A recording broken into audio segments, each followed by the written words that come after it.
Hello, good evening and welcome ladies and gentlemen to another fascinating and fine round of racing action in the Sim Racing Magazine GT4 Challenge Championship Season 7 as brought to you on the premier sim racing platform available only on PC known as iRacing and proudly sponsored by none other than Oris Digital.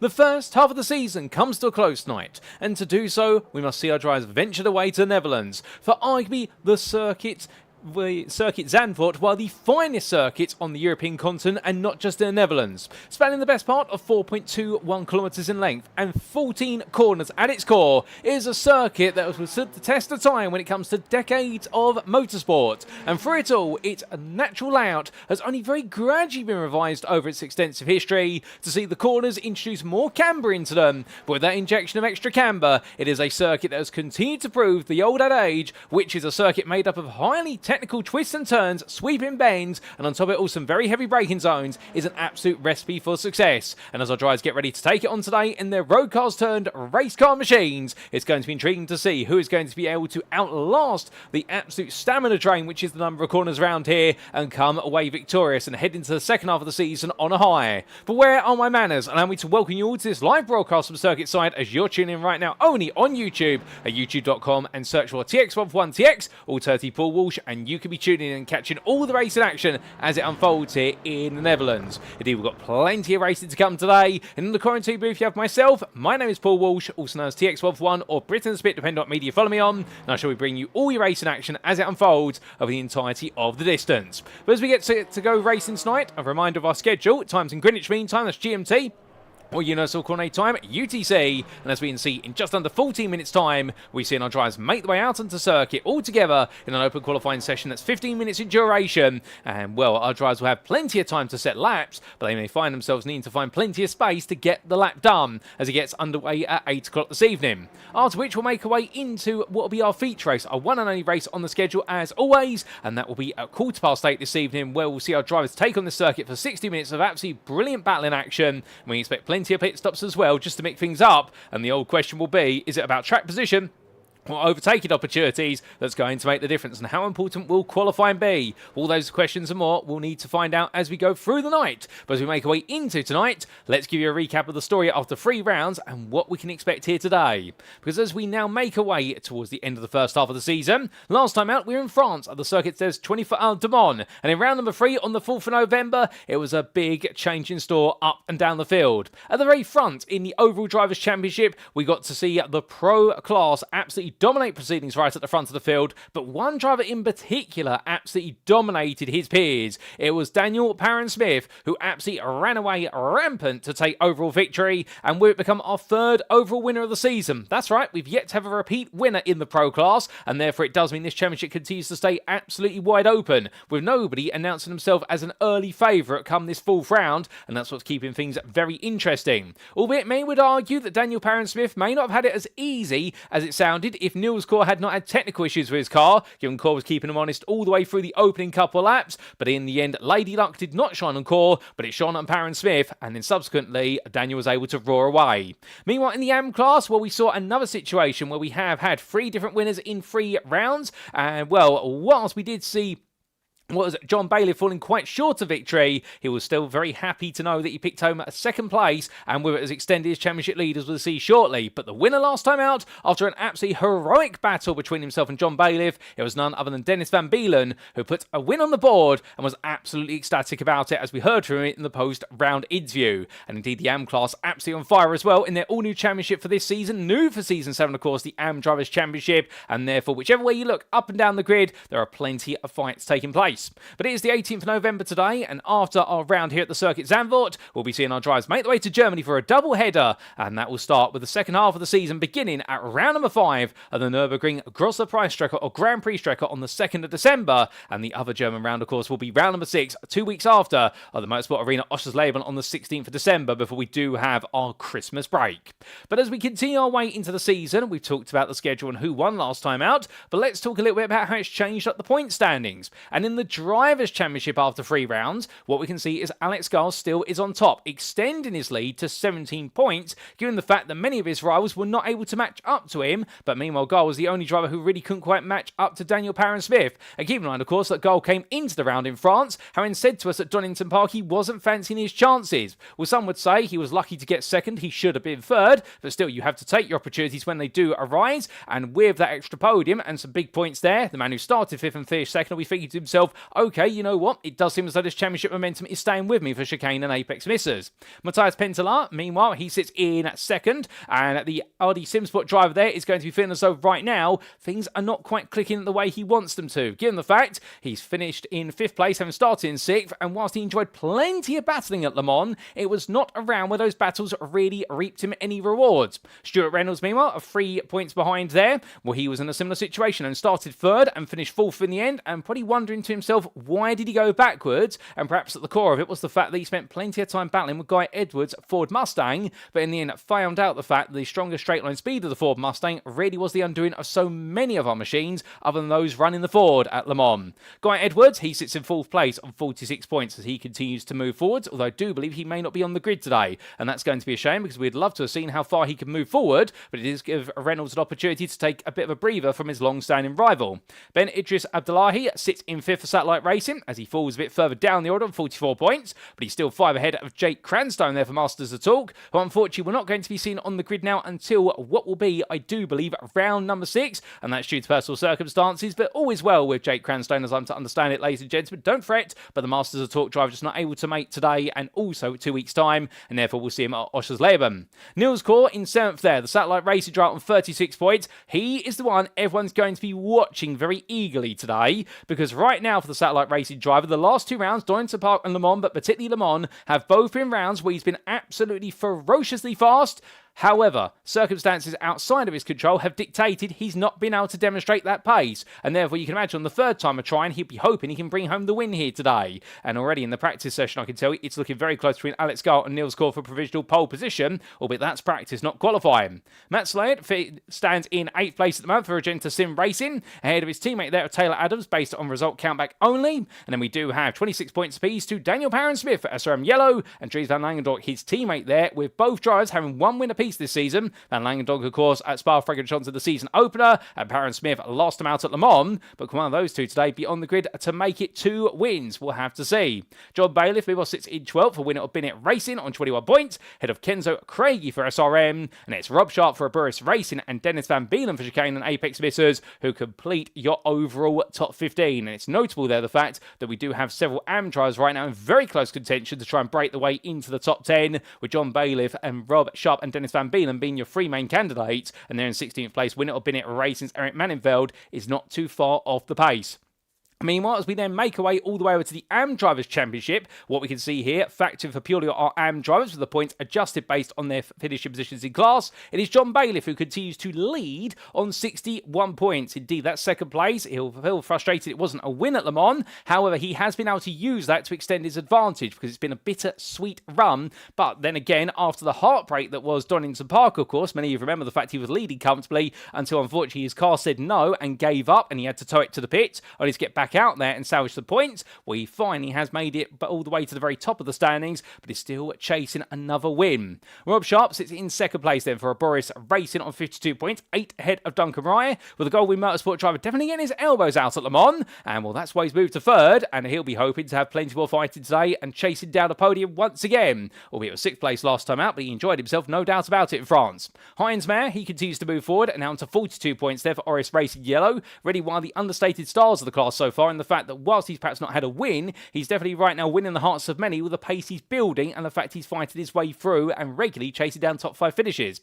Eric Mannenveld sits in 5th on 41 points, winner of Bennett Racing, joint on score, but a head based result count back versus Olio Kawadin, given the fact that Mannenveld, of course, does have a win, whereas Kawadin does not. But the Oris Racing Yellow driver is not going to let that daunt him. It's then a further point to last round's winner, Dennis Van Beelen for Chicane and Apex Missers, who needed that big points injection to really give him the push and the motivation to know that he can take the AM Championship should he keep up the pace. And then we do have a further point to Chris Jennings for Axis SimSport, with John Roberts for Boosted Motorsport and Mark Johnson for Track Mouse Racing.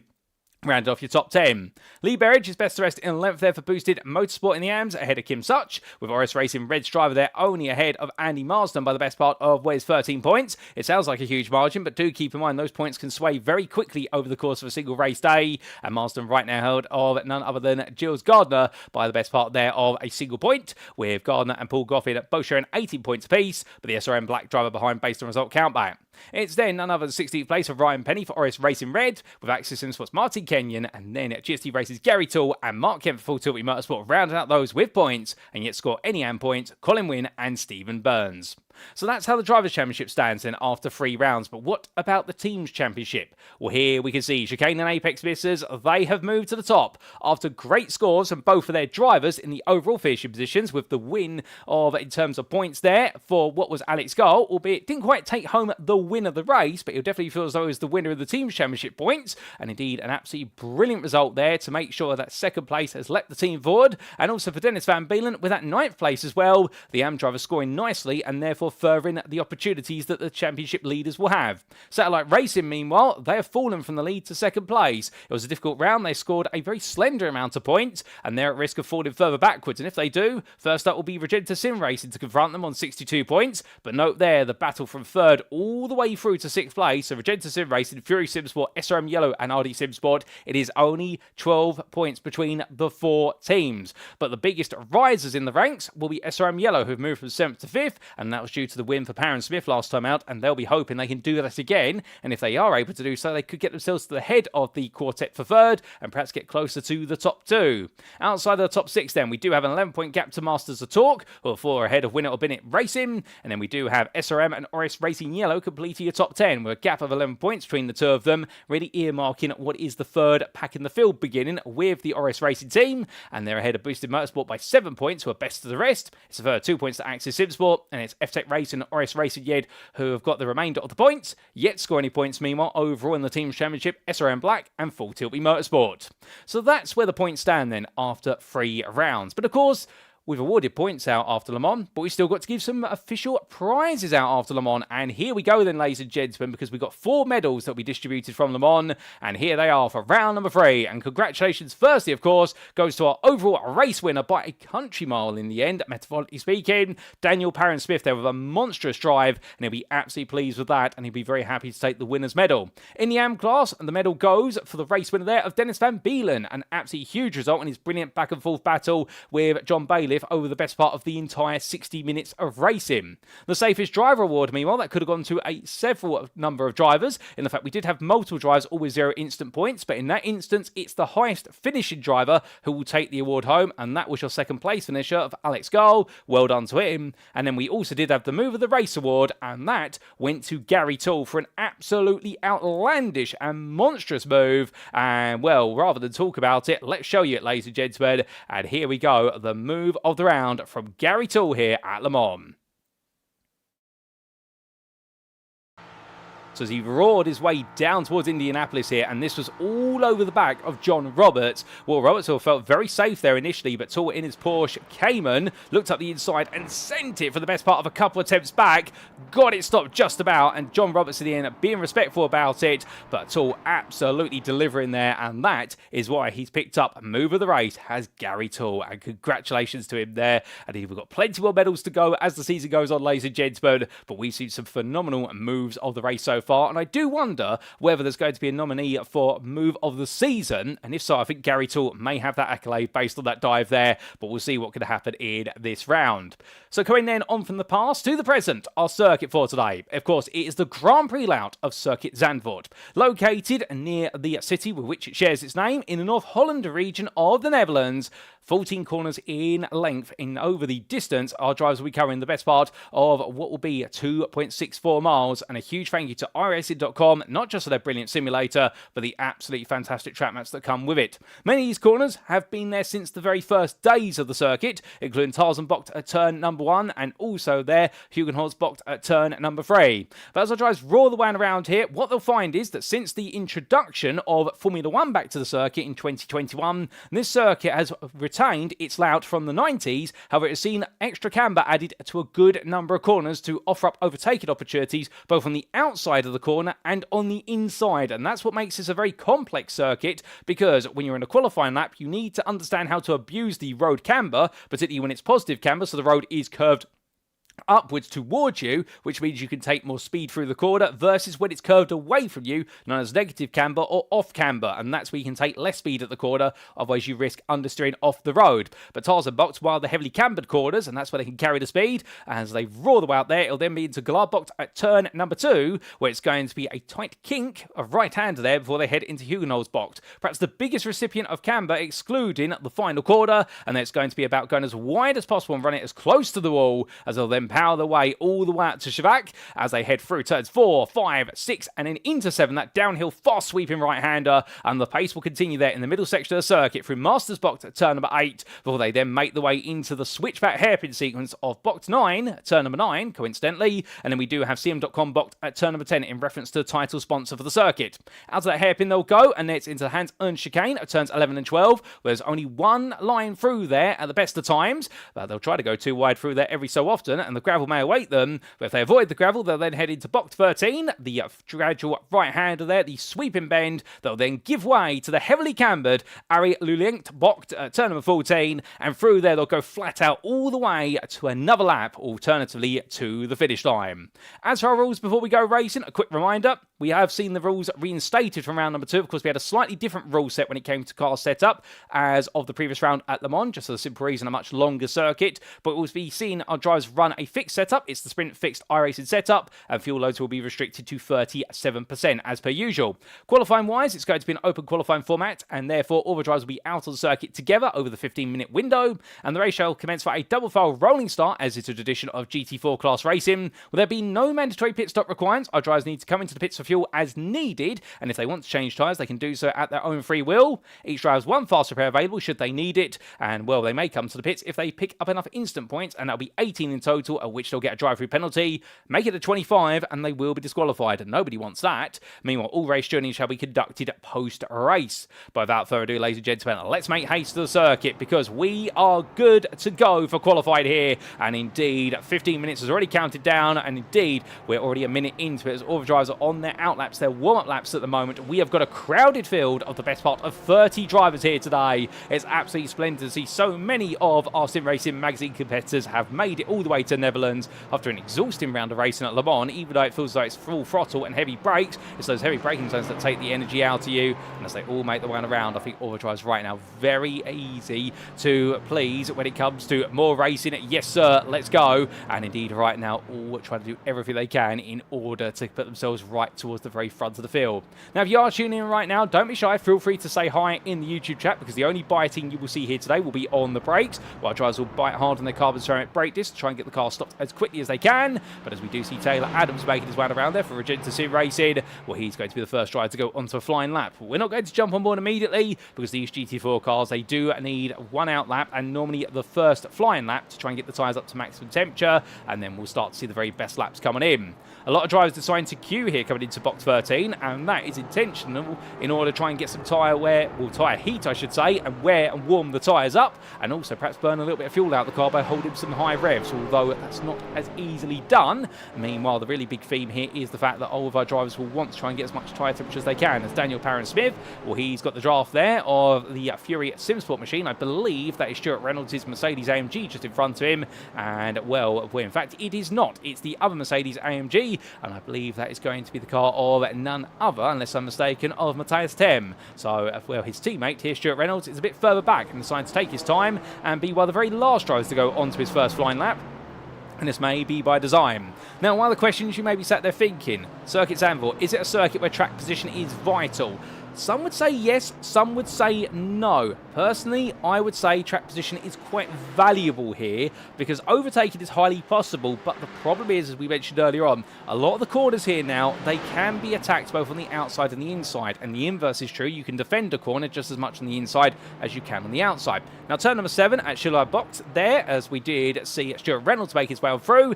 you can't really defend that on the outside because it is an off-camber corner. You go out there, you're going to find yourself stepping very wide. As Daniel Parrans-Smith, meanwhile, he gets it very rolled there coming through Masters box at turn number 8. And I wonder here whether he's having flashbacks to Le Mans, where he openly admitted the fact that in qualifying, it didn't go well until it was the very last lap. And then he was able to absolutely nail his qualifying lap, and that's when it mattered most. Well, right now, that spin's going to have validated the first lap. It's also going to have put a significant set of scorch marks through those tyres in terms of the fact he will have put a flat spot on them, and he will now need to try and recover the tyre in terms of get it back into its comfortable operating window. Because when you have a big slide or a spin, what you do is you overheat the compound, and therefore the compound goes from having no grip to having grip and then being too hot to grip up. So therefore you essentially swing from one side of the pendulum to the other. You can imagine it's almost as if it's a bell curve, if you remember your mathematics from GCSE or A level if you're in the United Kingdom. Albeit, don't worry, I'm not going to put on my professor hat here and try to educate you, but you can imagine right in the centre is the optimum grip, and there's an optimum temperature for the tyre,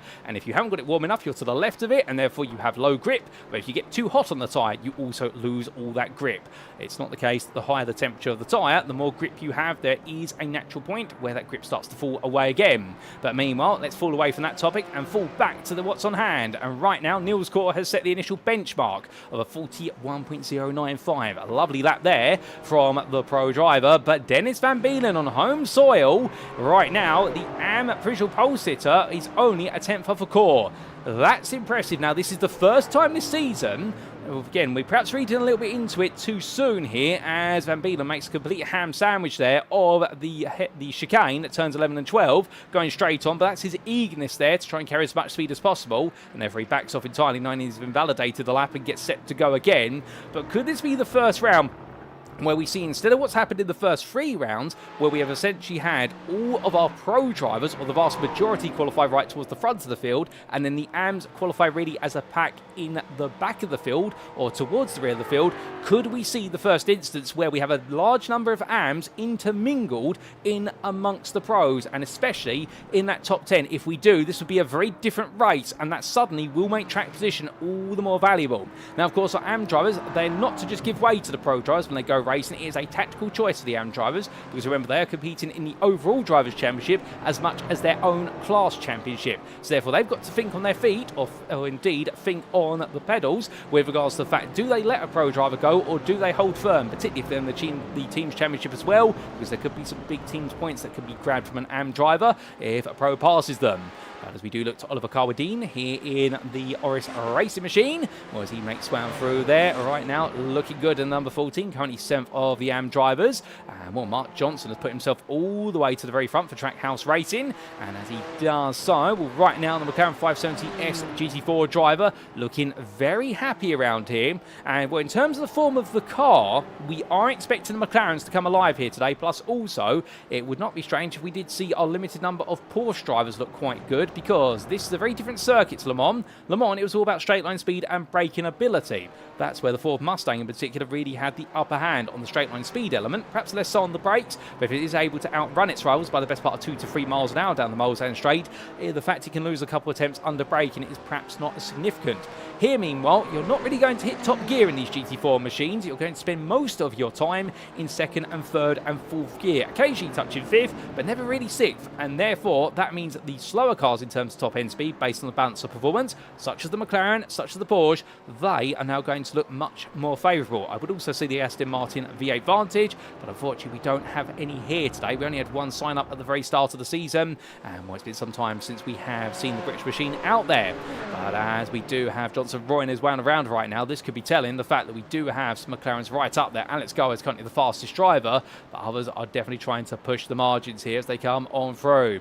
But as they do, we look to John Roberts meanwhile, and the man who was on the receiving end of the move of the race at Le Mans. Well, right now he's on the receiving end of a 21st place overall, but the boosted motorsport driver has got a couple more opportunities here to try and put himself right on the top step if he can. But all these drivers right now definitely continue to try and push the margins, as Duncan Ryan moves up to 6th place in AM, and what is 16th place overall at 41.803. And well, will we see Roberts improve? No, we do not. But what we are going to do very shortly is get an on-board lap with one of our drivers. We are running out a bit of time in this qualifying session.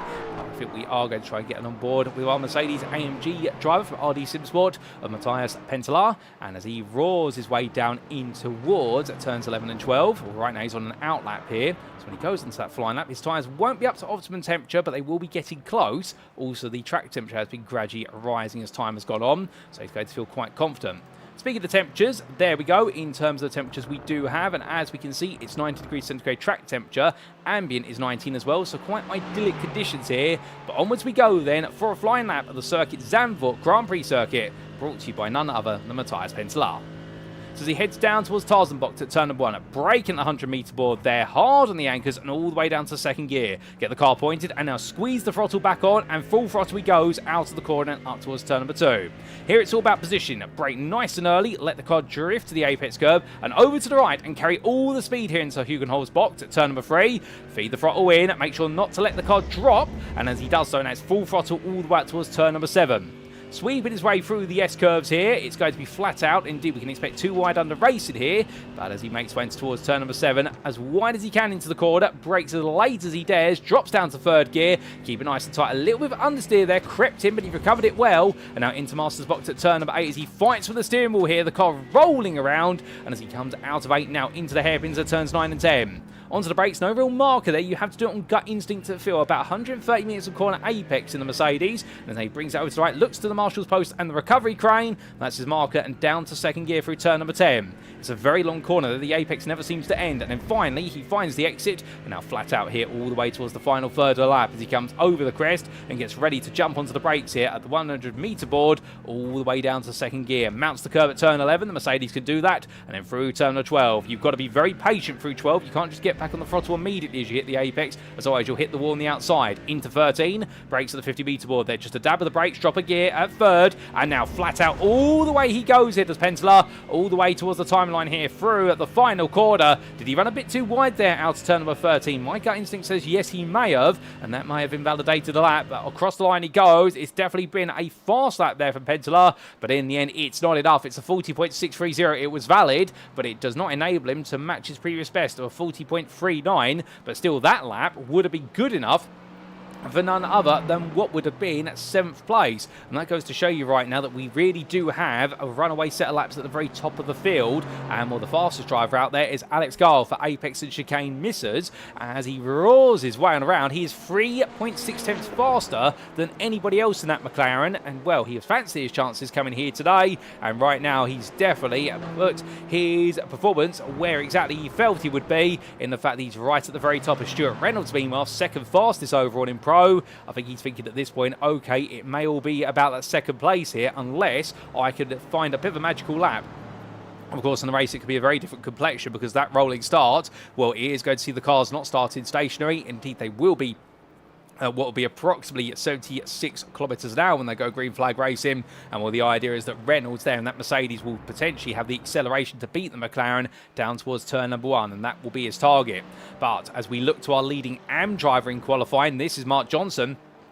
And right now, Johnson is looking very quick out there, it must be said. And this is very impressive for Johnson to be all the way up in 4th place overall. And well, the Track Mouse racing driver right now, I think he'll be feeling that this could be a prime round with which to notch a win, and a very, very big statement of a win as well, given the fact that so far this season results have not necessarily come his way. No wins so far, and he'll be hoping that he can score a big one here. Indeed, he'd love to have a podium, but a win would be even sweeter. And when you do have Chris Jennings down in 10th place, the 2nd of the AM drivers, who's only ahead of John Bailiff by the best part of what is 300ths there, if that. Well, that goes to show you A, how close it is between them, but also conversely the fact that right now Johnson is on a bit of a different planet when it comes to that McLaren. But again, 8 different venues over the course of this season. Each of these venues have particular traits. They will favour particular cars, strengths and weaknesses. And here today, very much a handling circuit is Circuit Zandvoort, and that's why we're seeing the McLarens right up there. Albeit we're not quite seeing the Porsches up there. Simon Povey is the highest placed Porsche Cayman 718 GT4.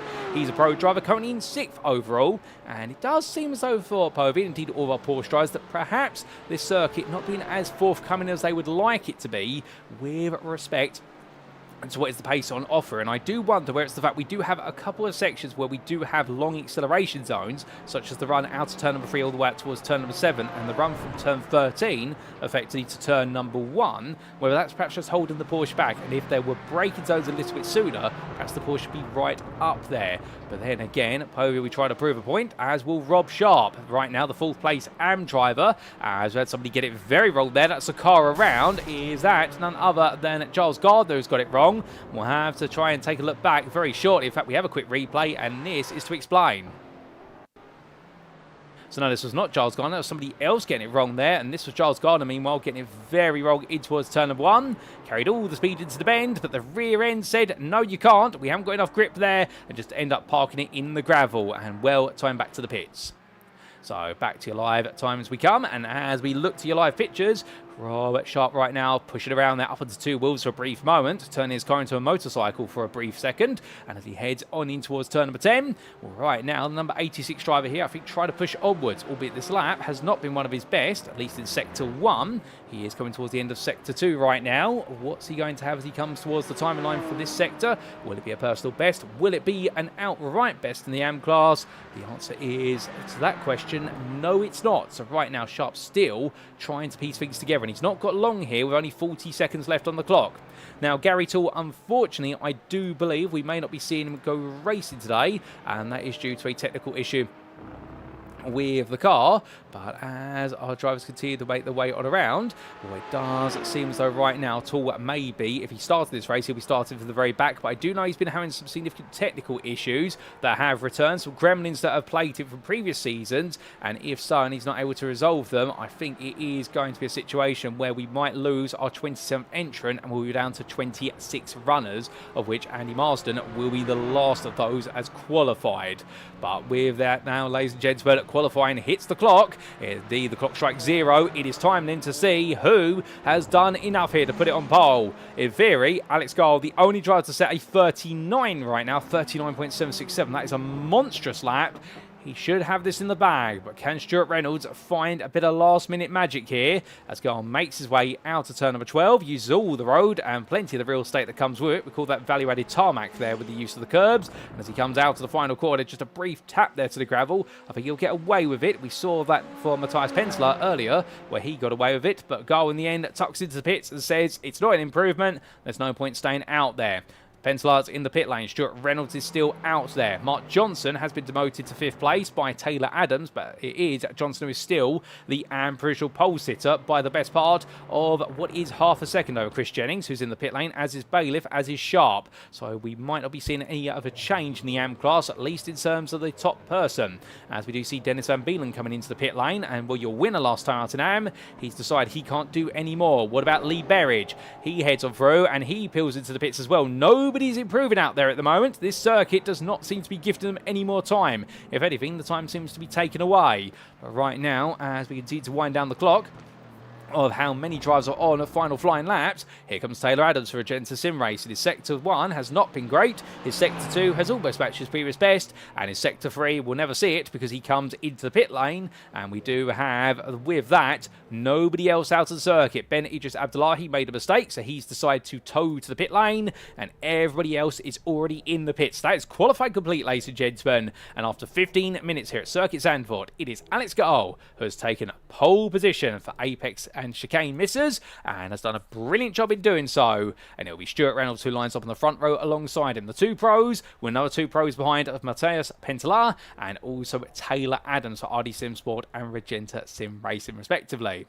We then do have starting 5th, Mark Johnson, who is your provisional AM pole sitter, now confirmed, of course, your AM pole sitter, and he'll be absolutely pleased as punch with that. That is the highest qualifying position of any AM driver this season by a sizable margin, and indeed, right now, I think the rest of the AM class is going to be thinking, what on earth do they feed that McLaren for breakfast? As it's going to be Jennings who will be starting second of the AMs all the way down in 12th. However, he won't be lonely because behind him on row number 7 will be both John Bailiff and Rob Sharp. And that is the qualifying session complete. But with that, we now make our way to the grid, and it is time to get ready for 60 minutes of racing action here in the Netherlands. So as all drivers make their way onto the grid, this is how they'll line up then for round number 4 of Season 7 of the Sim Racing Magazine GT4 Challenge, brought to you on iRacing and proudly powered by Oris Digital. It is Alex Gar who takes pole position by 3.5 tenths, the only driver to set a 39. A 39.767 was the target, and he absolutely nailed it spot on. The chicane Apex Blisters driver will have a big grin on his face, knowing all he needs to do in theory, if qualifying is the form, is just hold on to lead for the opening lap and then run away with it. However, one driver who'll be immediately trying to stop that from happening will be Stuart Reynolds of Fury Sim Sport, and indeed the 314 driver was second best to Alex Goal at Donington Park for the most part until Matias Penttilä found a way past, and therefore he'll be hoping that he can be second best today rather than third best. Meanwhile, the man who made him look third best at Donington Park lines up in third behind him. It's RD Sim Sport's Matias Penttilä, the flying Finn, and he's looking quick. However, he was only ahead of Taylor Adams in qualifying by 2 thousandths there, with the Regenta Sim Racing driver scoring his best qualifying performance of the season. Watch out for the number 1 driver, indeed our defending champion. Mark Johnson, the AM pole sitter, well done to him for Track Mouse Racing, and we say hello there to Stephen Codman, who is absolutely impressed by that qualifying time from Johnson, and good evening to you, good sir, and also good evening to Most Wanted there, who says he's a big Stuart Reynolds fan, and indeed great to hear so many of you giving your thoughts on who you cheer on and support, and how impressed you are with certain laps in qualifying. But Mark Johnson really has done the qualifying lap of the season so far in that 44, starting 5th. Then it's going to be Simon Povey, the first of our Porsches there, started 6th for F-Tech Racing with a season best qualifying performance, head of Matthias Tem, who looked quick in the early stages of the qualifying at his home circuit, but then things went slightly backwards, not of his own doing, but because everyone else started to pick up the pace. Still, he starts at the full throw and is in the company of Ben Idris Abdullahi, with a Frenchman there for Satellite Racing back of the grid once again in the 269, and hoping he can make his way through into a top 5. If he cannot, his teammate Niels Core will be trying to, but Core there starts in 9th place as well. Indeed, Satellite Racing seem to be struggling for qualifying pace as much as they're struggling for luck in the races at the moment. However, hopefully their luck will change.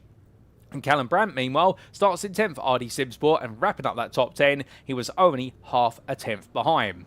Outside the top 10, starting 11th, best of the rest, is Matt Slade, the Regenta Sim Racing driver there, not too far from the top 10, only what was 5 thousandths off a 10th place. And then your second place AM driver lines up alongside him in 12th. It's Chris Jennings. Next, the Sim Sports driver will give way then to John Bailiff for Winner or Binnett Racing, with Rob Sharp rounding off your first 7 rows for Aburis Racing, and then from the watch faces of the Porsche driver all the way through to the proud yellow machinery of Daniel Parrans-Smith. He starts in 15th place, and that is a shock to the system. Your winner from last time out, of course, starting all the way back there, and I do believe Parrans-Smith has actually opted to start from the pit lane. I wonder whether there are any issues getting that car ready before the formation lap, and the SRM yellow driver will be quoted to start in 15th, but the reality is he will be starting from the pit, and they'll open up some spaces. So from him on the 8th row, joining him was meant to be Dennis Van Beelen, the chicane and Apex Blisters driver there, finding himself having a bit of difficulty today, but understandably the Ford Mustang may not be the quickest car around Zandvoort, and indeed the contrast of circuits could not be clearer. Lee Berridge as well starts in 17th place of Boosted Motorsport. And Duncan Ryan wraps up a trio of Ford Mustangs, starting 18th there for Goldwyn Motorsport, with the South African then being followed up by the Britons of Paul Goffin for SRM Black and Oris Racing Red's Kim Such.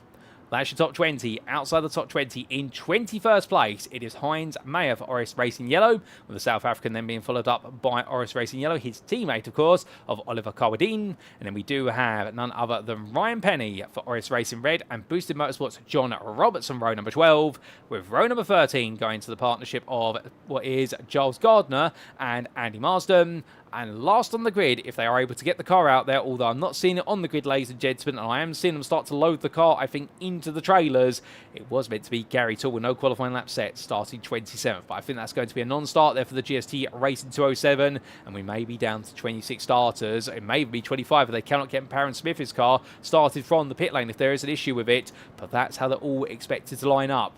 But as we come towards the end of the formation lap, then we are only approximately what is a third of a lap away now. And Alex Gar will know that the main task as he starts today will be to nail the reaction time, to nail the start, and be leading come the end of the open lap. If he can do so, he'll be thinking to himself, this may be a circuit where he's just able to gradually pull away to victory. But it's much easier said than done. And Stuart Reynolds, well, as we jump aboard with the Mercedes driver here, he will be keeping an eye on that McLaren to his right. He'll be looking at it most fervently and looking for exactly when those wheels start to spin up and he starts to go green, because he will want to beat it all the way down towards turn number 1. But note, of course, the fact the car starts on the inside in towards turn 1. Reynolds will have to go round the outside or look for a switchback. But then again, cold tyres could bring some surprises throughout the field. That's a certainty as well. And those tyres, as we saw in qualifying, normally do take the best part of 2 laps. Will anybody push it a bit too hard right at the start of the race? Will anybody get it wrong, or will they all get it right?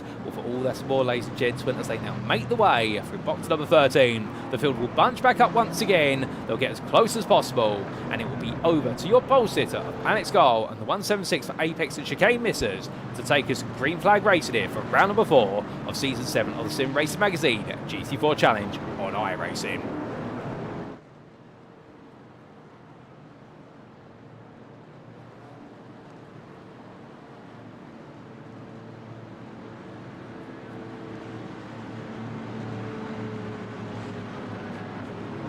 And it's lights on, away we go. Alex Gold goes nice and early there, tries to catch the field out, and as they roar the way down towards turn number 1, does it work? Yes or no? The answer is yes, it does. It keeps him safe, as Stuart Reynolds, meanwhile, has to hold off the Mercedes pack behind, as Taylor Adams there trying to go all the way around the outside. Matias Penttilä. Does it work? Not quite, but he makes himself very much known to the RD Simsport driver. Further back, Mark Johnson's lost several places at the start as well, as a few drivers there get very close. In fact, the whole Anfield has fallen back on itself, and that's going to create some brilliant battling here into turns 2 and 3. Duncan Ryder's lost a place behind Kim Such and John Bailiff, but he's going to try and come back as quickly as he can in a new livery machine today at the Ford Mustang. Oh, goodness me, somebody's gone round. That's a BMW that's gone sideways, and that's Niels Kaur. The 15 of Kaur once again ends up in woe and misery. Matthias Tem as well has been involved in some sort of incident. He's recovered now, but I wonder whether the two have had to come in together, as there's all smoke going up there. Somebody else ended up in the barrier. The answer is no. I think that might have just been the remnant smoke of what happened to Tem. But meanwhile, back to the front of the field, and we'll get a replay of what's happened there shortly. I think there's also been a bit of misery for Paul Goffin, as I'm to understand it. Well, right now, Alex Gall leading with Stuart Reynolds and trying to stay close with him, but it doesn't seem to be working out as they make the way on around now and through what will be turn number 10 for the first time, with Reynolds there 7/10 back and falling away, and he's got Penttilä right behind him, and indeed he's going to be getting flashbacks right now to Donington Park. Well, this is how they were for the best part of 45 minutes of racing, until Penttilä finally found a way through right at the end and earned himself move of the race for round number 2 as a result. We're coming on towards the end of this lap. Well, we have got some difficulty. Heinz Mayer as well does have damage to the car, and he's expected to come into the pit lane within 3 laps as a result of a meatball flag, and the same for Tem there. So I think there's a bit more to this than meets the eye, and I wonder whether several AM drivers and perhaps 1 or 2 of our pros all got caught up in a bit of a melee.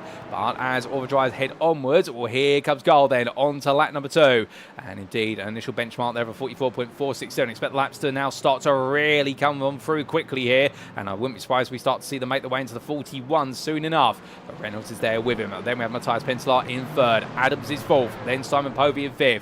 Ben Idris Abdullahi is 6th. Mark Johnson, your AM pole sitter, he's fallen away from his starting position of 5th place, and now he's in 7th, as that's Callum Brandt behind him, who's looking to put a lot of aggression on as much as he possibly can, but that mistake almost cost him there, and once he stays close behind right now, he's in 8th before the rest of the Anfield starts to come through. Chris Jennings, he's gained 3 places overall, he's up to 9th, second in the Yam drives, ahead of Dennis Van Beelen, who's gained 2 places in class, and 6 overall, the same for Lee Berridge, who's currently running in 11th place, best of the rest. But John Bailiff, Matt Slate, Kim Such and Duncan Rye complete your top 15, and meanwhile there's action going down the pit lane as we do see Oliver Carwadine. Well, he's taking the place back off of Andy Marsden, who's ended up in the gravel there.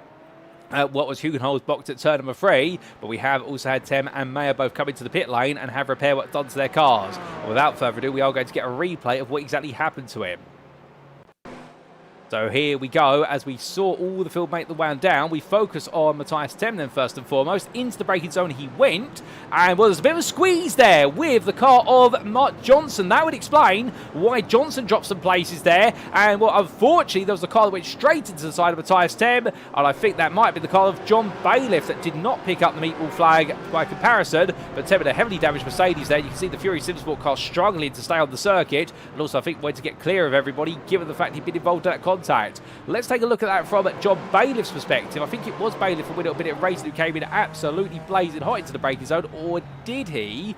Well, Bailiff was on the inside there. Yes, he did. So there was Johnson's contact, and then Tem bruised initially by the machinery of none other than what was And the Mercedes there of, I believe, that was either Chris Jennings, and then John Bailiff subsequently making it a tertiary contact, and well, that damage upsetting a bit of the car, but not too much. And then there was more to follow after that, as that was Niels Kor going around. So what exactly happened to Niels Kor, we will see very shortly, but first we need to understand what happened to Duncan Mariah. He was a bit further back in all of this. He made his way into that braking zone, and as he did, what did he see that we didn't? And the answer is he had to queue up there and parked up very quickly, and we made sure not to add to the situation. Well handled there from Duncan, and indeed great awareness from him.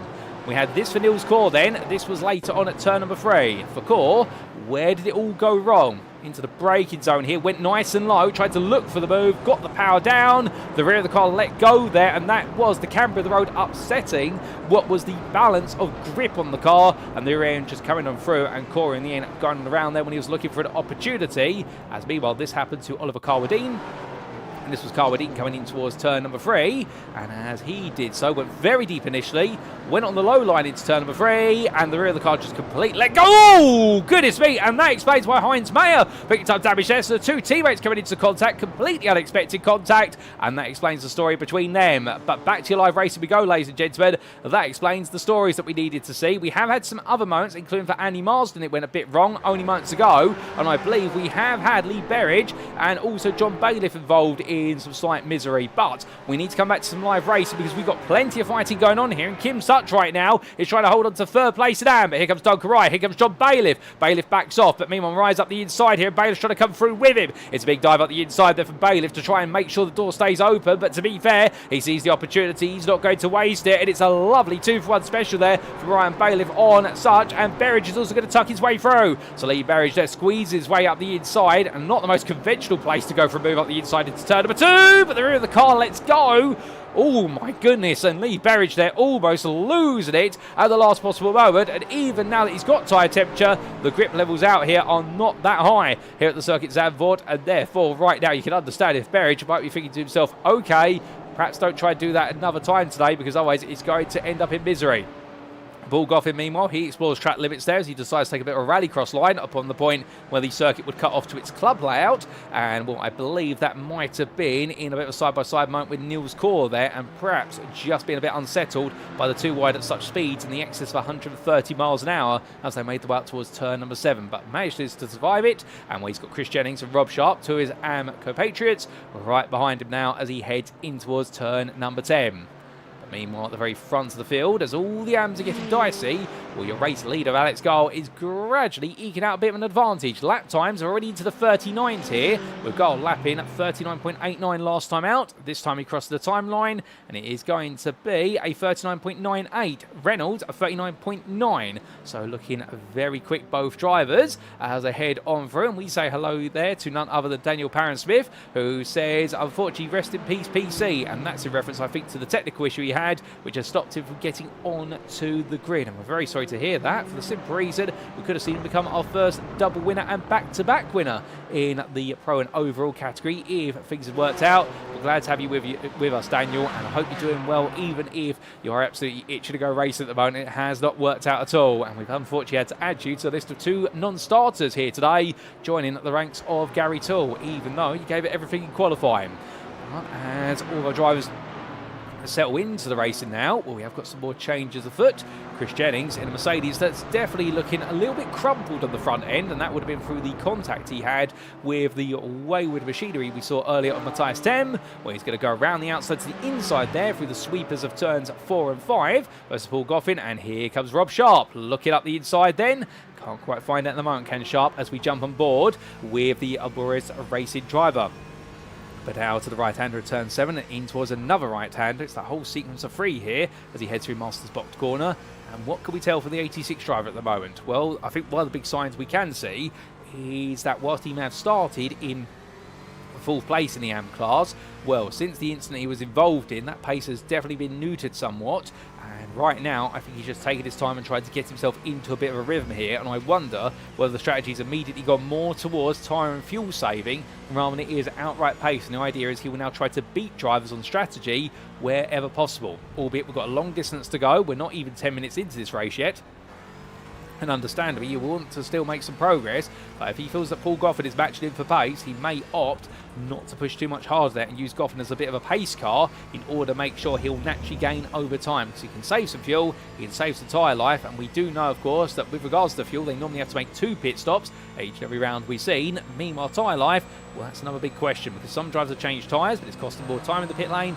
Others, meanwhile, they've opted to stay on the starting tyres, and that has its own benefits, but also its disadvantages, particularly the disadvantage, which is that you've got a tyre that has naturally been worn down over race distance and not a fresh compound for which to go and try and hunt down the win, which, of course, we did see from Dries van Langendorp at Circuit Zandvoort versus Alex Gall, where Gall decided to stay on the tyres he started the race on. It didn't work out. But meanwhile, what works out here for Rob Sharp is a lovely switchback move there, coming out to turn number 3, gets the cutback through forward into 5. He'll finally make the move happen, and Sharp there just capitalising on a mistake from Goffin, and that moves him into 10th place of the AM class there. Goffin just going a little bit too deep and missing his traction point to get back on the throttle at Hugenholz Bend. But as they in their fight for a brief moment, well, we take a look back at some other moments that we saw on what was lap number 2, and this is what happened firstly to Andy Marsden. So, as we did see him make his way in towards turns 2 and 3, we caught the aftermath of it where he recovered, but how did it start? And we went a little bit low, and the rear of the car just went completely round on him there. Goodness me, even for the electronics that Porsche has, the anti-lock braking system, that looked as though it was a car that completely locked up on the rear end, and I suspect that's the camber of the road and the fact he didn't carry enough speed, and the rear of the car dropped in the face of the front of the car. Meanwhile, we had this for Lee Berridge on lap number 2. And this was Berridge at the time chasing after, I believe that was last round's winner in the AM class in front of him, of none other than our Dutchman. But meanwhile, that was Berridge going on around. Oh no, and that's not the way they wanted it to go whatsoever. That was the winner of Bennett Racing Machine of John Baylor, trying to go round the outside of the Wayward Boosted Motorsport Ford Mustang, but in the end picking the wrong place to go, as Chris Jennings in the rear of the picture had a spin. That's how he dropped down the order, so some more surprises there, and well, not welcome ones necessarily. It's definitely shaken up the Anfield, and what was looking to be a very determined Anfield with regards to the qualifying positions, well, suddenly there's been a lot of uncertainty thrown in there, and it does seem as though this could be a race of who's able to survive Zandvoort in the AM class will become the winner. Speaking of that survivor, the leading survivor at the moment, he is none other than Mark Johnson. He definitely seems to be very happy out there and leading that AM class and 7th overall. So that'll be some big overall points for himself and the team, as it will be for his AM class endeavours, and we could potentially see a 4th AM winner in 4 rounds. Meanwhile, Alex Gall is trying to make himself the first repeat overall winner of the season. And indeed, he would be adding to his win from Donington Park, if so, in round number 2. So 2 very different sets of circumstances at the heads of the 2 leading packs. But as Johnson continues to chase after Idris Abdullahi, the satellite racing driver in front of him is not pulling away. And well, that might be a significant sign. And the fact if Johnson is able to stay there with the Mustang, he is going to gain the toe, and he is actually going to gain natural lap time on the straight that his rivals may not be able to gain. Because meanwhile, we look back to Dennis Van Beelen, and he has gradually muscled his way up the order there. Well, he's in the V8 muscle car, but he hasn't used his elbows. He's actually been quite consistent and just stayed out of trouble. And that's how he's got to 9th place overall, a 2nd in AM. And it's Matt Slett behind him with John Bailiff, your 3rd place AM runner at the moment, in a slightly damaged Winnet or Bennett Racing Machine. Well, that car's definitely not going to go into the bin, or whether it be the recyclable, alternatively the disposable bin. He's going to keep on going and hope he can get to the pits with the car in its current state as per strategy, and that's where they'll do the repair work to that front bumper and the splitter that's definitely dropped, and that will help the car just regain some of its natural pace, as Mariah and also Berridge are following him right now and keeping him very honest. So it's been a bit of a crazy opening 10 minutes here at Circuit Zandvoort. We've seen a lot of incidents right at the start, and to be fair, I don't think those incidents really calls through foul play between drivers. I think a lot of drivers misanticipated perhaps the grip conditions, as Duncan Mariah there had a very slender moment as he made his way in towards turn number 7. You may have noticed the fact that he just dipped the rear left tyre slightly onto the grass, trying to use the runoff area there for the recovery machinery in order to extend the corner, but then realising this Mustang being the best part of what is 4.7 metres in length from front to rear, and the fact that it is the best part of 2 metres wide, well, you do the mathematics on that one. What you very quickly find is that it's a bit too wide for the course, but meanwhile, he goes wider at turn number 10, tries to overcompensate by getting the throttle down and full steering lock, and unfortunately his Ford Mustang goes around there, and Duncan Wright, and here's a mistake. Oh, goodness me, and Ryan Petty there comes into the aftermath way too quick, and I don't think he saw the yellow flags, and Petty elbowing Mariah, and well, Chris Jennings now takes the place as well, so Duncan Wright finds as he recovers that his recovery's not quite complete, and with that knock to the side of the car from Petty, it is going to be repair work that's required for Mariah's car, as I'm hearing from race control at the moment. And the Goldwing Motorsport driver will be quite furious at that, just simply because it is not a situation he wanted to be in the first place, and now he's going to be forced to take a pit stop prematurely, because he does have to take that pit stop for repair work within 3 laps, including the lap he's on, of the flag being awarded to him. And well, unless he can find a way to extend himself a little bit further, which he may be able to do so, to be fair, given the nature of these races to lead towards a 2-stop strategy, he might get away with this, but it's all then about, can he hold on and manage the car in whatever damaged state it is. Now, sometimes, of course, these meatball flags are things such as the suspension pieces, which seem to be out of position, but not necessarily in a position where it makes the car undrivable. But he, as a driver, will be the one who discerns whether he can drive it or not. As we are Rob Sharp here, well, he's been very confident in his Porsche right now that he can make this move happen, until he finds out that Ford Mustang is able to get the throttle down, and suddenly you can see that American Muscle definitely beat the German machinery. But Sharp right now has just got to bide his time, be very patient, and if he does so as we ride aboard the dashboard of the 86, he may just yet be able to make this move happen sooner than he expects. But through they come then in towards turn number 9, and as he does so, there's plenty of space on the inside, but it tapers to a very late apex, and therefore that's why Sharp does not go for the dive there, because he knows it'd be too risky, and indeed it would be sending it from essentially the other side of the world, a relative term speaking. As he comes out the corner, just waiting again and hoping that he can get a bit closer sooner rather than later. But from them, we have had a change of position a bit further up the road. Niels Core has now moved into 14th place. He's found his way past John Roberts. And Core there being in the middle of the Three Castles screen in the blue, red and white BMW M4 G82. Meanwhile, Kim Such just in front of him will be the 13th place driver he'll be looking to pick off next. As we ride aboard with Niels Core, where it's definitely been another one of those races where things have not gone too well at the start. However, compared to Le Mans, where it was a tow to the pits of the car because it had major technical issues, here it's not been technical issues, it's been an unexpected spin, and the number 15 driver now is trying to recover for it. And he's looking quite quick, it must be said. However, he's now thinking to himself, okay, I've got all the pace, but where have I got the space to make the move? And the answer is going to be potentially on the run up towards turn number 7. He gets a very good exit there, but just, and he has to correct a bit of power oversteer, and in fact that correction enables Such to be able to hold his line. I think their core did not expect Such to take such a low exit line, and therefore thought he could cut lower, but then the rear of the car saying no you can't, and well, that's the compression of the suspension as he comes down through turn number 7. So Core having to wait a little bit longer. Such right now continue to hold his racing line, defending naturally here. Looks like the inside there, really having to think as a pro driver here. Well, the Amdrive definitely giving him a good run, but dies on the inside here, looks for it into turn number 9, and then in the end, Such sees it coming and lets it go there, and Niels Core moves up into 13th place. A lovely move, a classic look to the inside into the first of the 2 hairpins of the switchback sequence. And right now for Niels, you can imagine, it won't feel that positive in the car, but it will be a little bit of a smile that creeps onto his face, knowing he is making that ground little by little.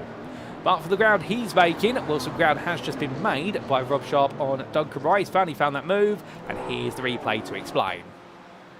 So it was a run out of turn number 14 as they made the way down the start finish straight. The Porsche driver could not have been closer there in the slipstream. And looked up the inside into Tarzan box corner at turn number 1. And Mariah, with the damage there, tried to hold it around the outside, but then had to back off, knowing that the car was not comfortable to drive. And indeed, I would imagine if he'd gone for that, the rear might have come round before the front of the car. But there's a lot of pressure still to go on there into turn number 3. But then Sharp was able to start to pull away there as they exit Hülkenholz's box and then made the way onwards towards 7. But back to your live racing we come, and as we do, well, at the front of the field, it's Alex Gall who still leads, and he leads by 3 seconds now. That gap has gradually opened up more and more, and I think the big contributing factor to it is the fact he's been able to break the toe to Stuart Reynolds, and indeed he broke that toe the best part of 4 laps ago, and since then, Reynolds' pace has now been exposed a little bit at approximately half a second a lap slower, at least based on the last 3 laps. And indeed, I think we are able to see the lap time deltas between the 2 drivers. Give us a brief moment, we might be able to show it.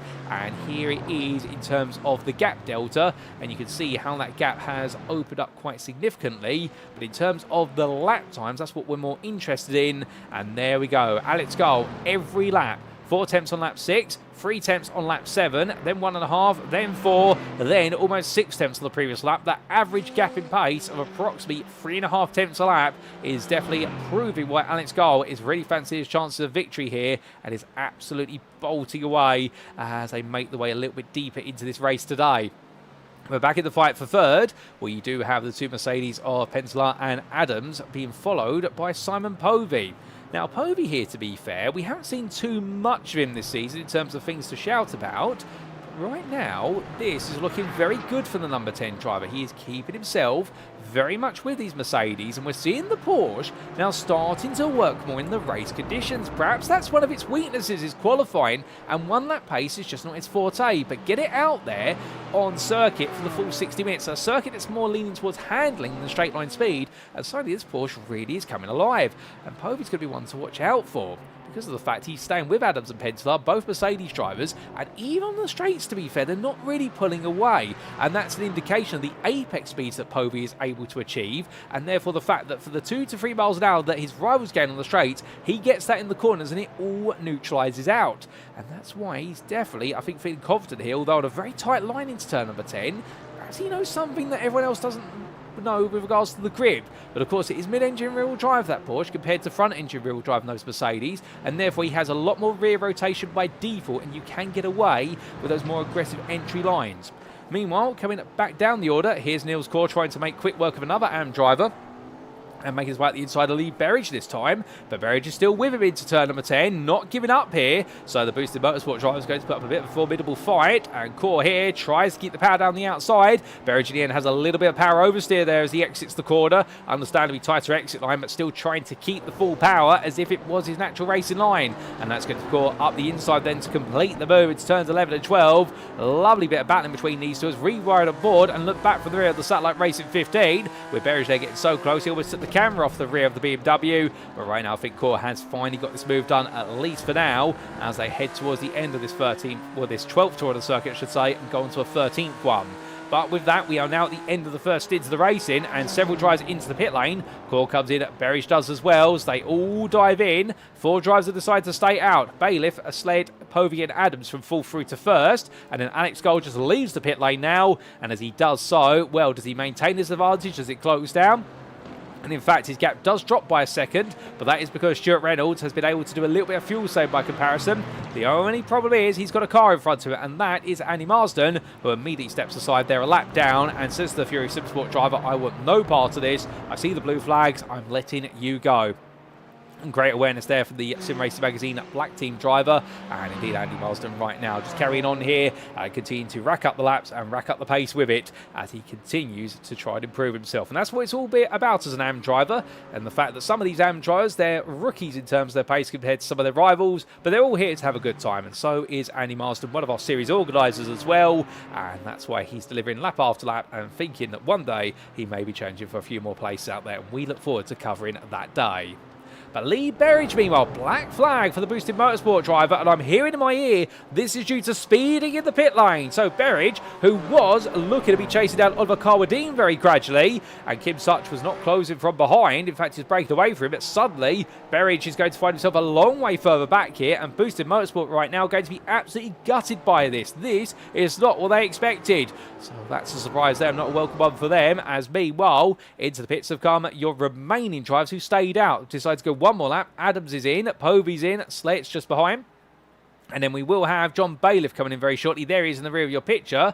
Where is Alex Gall? Well, he makes his way on down the start for the straight, and as he does so, we look to the blimp camera. That gives you a sense of how long that straight is and how deep that pit lane is. But as he makes his way towards turn number 1, then he'll see behind him is Stuart Reynolds, and then we do have Taylor Adams coming out the pit lane little by little. Where is Matias Penttilä? He was the one who pitted a lap earlier. He's behind, and Simon Povey's right there with Adams. Povey's gained a place, so has Adams, but Povey Povey is the one to watch out for here. He's sneaking his way through this order, and Penttilä, meanwhile, has lost both places there. He's dropped all the way back to 5th, albeit he's not dropped out of sight of these drives. He's in the slipstream, but that is a switch of places that was perhaps unexpected. But Adams and Povey both demonstrating they've been saving some fuel following the RD Sim Sport driver, and that has enabled them effectively to be able to go a lap longer. Now, is Penttilä up against the ropes here on strategy? Because if so, he's either going to have to try and come up with a strategy of his own, or he's going to have to brute force this race, which is just drive on the absolute limit. Meanwhile, speaking on the limit here, this is Rob Sharp on the limits of his braking zone versus Ryan Penny with Chris Jennings right in front. With all these drivers hand-pitted now, their cars are repaired. You can see it on the bodywork, and therefore now they're up to full pace, and we're back to full battle in action here in the AM class, which is what we love to see. But Sharp definitely continues to try and crusade his way through the field, and Chris Jennings is his next target as we ride aboard, looking back over the rear of the number 22 from Axis Sim Sports, and our number 22 driver right now, I think fancying his chances of a top 5 here, but then realised the fact that things are going a little bit backwards. But hold the phone, ladies and gentlemen, because Mark Johnson's had a spin. That is your race leader in AM, who relinquishes the lead because Dennis Van Beelen has gone on to take it, and there he goes. And Van Beelen right now on home soil. The Dutch crowd, if they were there, would be going absolutely ecstatic, because the Ford Mustang driver right now, he really has just been second best so far, and Mark Johnson has thrown away a lead that he's crafted out quite comfortably, and now he's got to try and get it back together. Track Mouse Racing, but coming back to more AM fighting. This is Roberts and such. Roberts there gets in the run on the outside, coming down towards turn number 11. The inside of turn number 10 favouring him this time. Battle on the braking there, and Roberts out braking the BMW. Having to take a little bit of a liberal line there in order to get the car stopped in time. Will Suchin in will follow him, but not be able to find a counter-attack here into box 13. And Jennings, Sharp and Penny are right behind. So right now the fight for fourth place in the AM class, or at least the spot inside the top 5, is definitely intensifying. I don't think this race is going quiet anytime soon, ladies and gentlemen, because it definitely is looking as though right now that the majority of our field have got their cars repaired and they're all back on their strategies, we are starting to see those who've gained from the misfortune of others at the start. They may not have the pace, and those who've got the pace to beat them and had their cars repaired, they're now going to start to come through the order. Meanwhile, Simon Povey here, after what has been a brilliant bit of strategy from the team in the number 10 to get him into fourth place and behind Adams, Penttilä has caught up very quickly as they make the way around. We ride aboard, looking down over the front of the RD Sim Sport number 12, and right now Penttilä is going to feel as though this is becoming a recurring theme, which is if it doesn't go right on circuit, it doesn't go right on strategy, and he's always the driver who's having to fight his way past everybody. Not that I think he'll complain in the heat of the moment, because I think he loves the racing, but I think in the end he's going to be able to word with the RD Sim Sport team and saying to them, what exactly is it that's stopping me from being able to make these strategic leaps that everyone else is being able to do so? As he makes a bit of an error there coming out of turn number 12, runs a bit too wide, picks up a bit of wheel spin, and has to let the car settle back down, or as it would have spun to the left and into the outside barrier, well, the inside barrier of the corner, I should say. Right now, Penttilä staying right there with Povey and Adams, and surely at this point, the strategists of the pit wall have got to be thinking, is it better to actually let him fuel save rather than encourage him to fight his way through? Because with Stuart Reynolds all the way up in second, 7 seconds clear of this trio, you would imagine theoretically Reynolds might be out of touching distance right now unless he makes a mistake, or Penttilä can make his way through and then, Sonny make his way on pace very quickly up the order. It's not impossible, but I think right now Penttilä will have realistically set his sights on a third place spot on the podium, and I think after that, well, that will be icing on the cake. As he heads up the hill and is trying to take his cake and eat it, well, from there, meanwhile, we look back to Chris Jennings, because Jennings and Such are together now, and Such lost out versus John Roberts only moments ago, and Jennings is going to be up the inside here versus the Oris Digital Racing Red Machine. For Jennings, that will now be 5th place in AM that he takes, and Such not fighting too hard here, but I think understandably prioritising just managing the race, and in doing so, he might be able to surprise everybody with a little bit of strategy, and he has been a driver who's not been the quickest in the AM class, but he's been very good on strategy this season so far. Rob Sharp now is going to see whether he can outpace the BMW. Well, as we jump aboard, the Oburis Racing driver right now realising that through the sweeping section, he may have the initial speed in the Porsche, but the problem is that BMW does pick up a lot of speed in 4th and 5th gear, and well, Sharp's got to do it all in the corners, but a lovely run there through turn number 7. Thinks about it into Masters box at turn number 8, then decides not to go for it. I think that's a sensible call there to back off, And now coming in towards turn number 9. He really is fancying his chances here. And, well, we're going to look at some other battling very shortly. We had a major off for Simon Povey. And also Callum Brandt's been involved in a spin somewhere. But right now we're staying transfixed here to the fight for 6th place in the AM class, as there has been a toe to the pits for Simon Povey. So we will be getting a replay of that shortly, because there's been big damage on the Porsche number 10. And, well, a sharp stays here. Not able to find a way in at the moment as they roar the way through the turn 11-12 chicane. Plenty of gravel on the road. I suspect that's got something to do with Povey, and, well, that unsettles the car as such. Sharp, meanwhile, looking up the inside. It's not enough here. Patience is a virtue. And as he comes out of the corner, does he get a good exit? Not really. Such gets the better exit, and that's going to keep the BMW driver alive in this battle just for now, as whilst the Porsche will gradually gain here more and more down the start-finish straight. It's not going to be enough as he heads into that braking zone. And right now for Rob Sharp, all he can do is admire the backside of that BMW for a little bit longer. But through tiles and butt they go, and we take a look back in the meantime, or do we in fact, because I think here Such is going to be under pressure into turn 2, but he will withstand it for a little bit longer. So we are going to take a look back very shortly to what happened on lap number 16 to Callum Brandt and also to Simon Povey.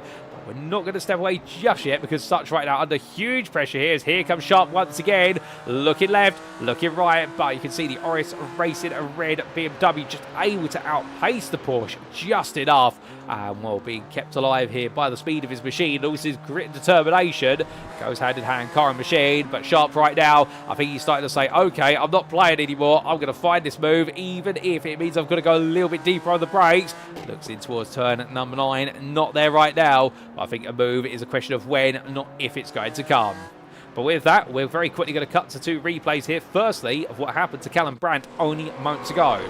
Now, this was in the gravel trap at turn number 11 is where it ended. Under braking here, battling side by side with Dennis Van Beelen, the AM leader. Too wide they entered. Ooh, now there was contact between them.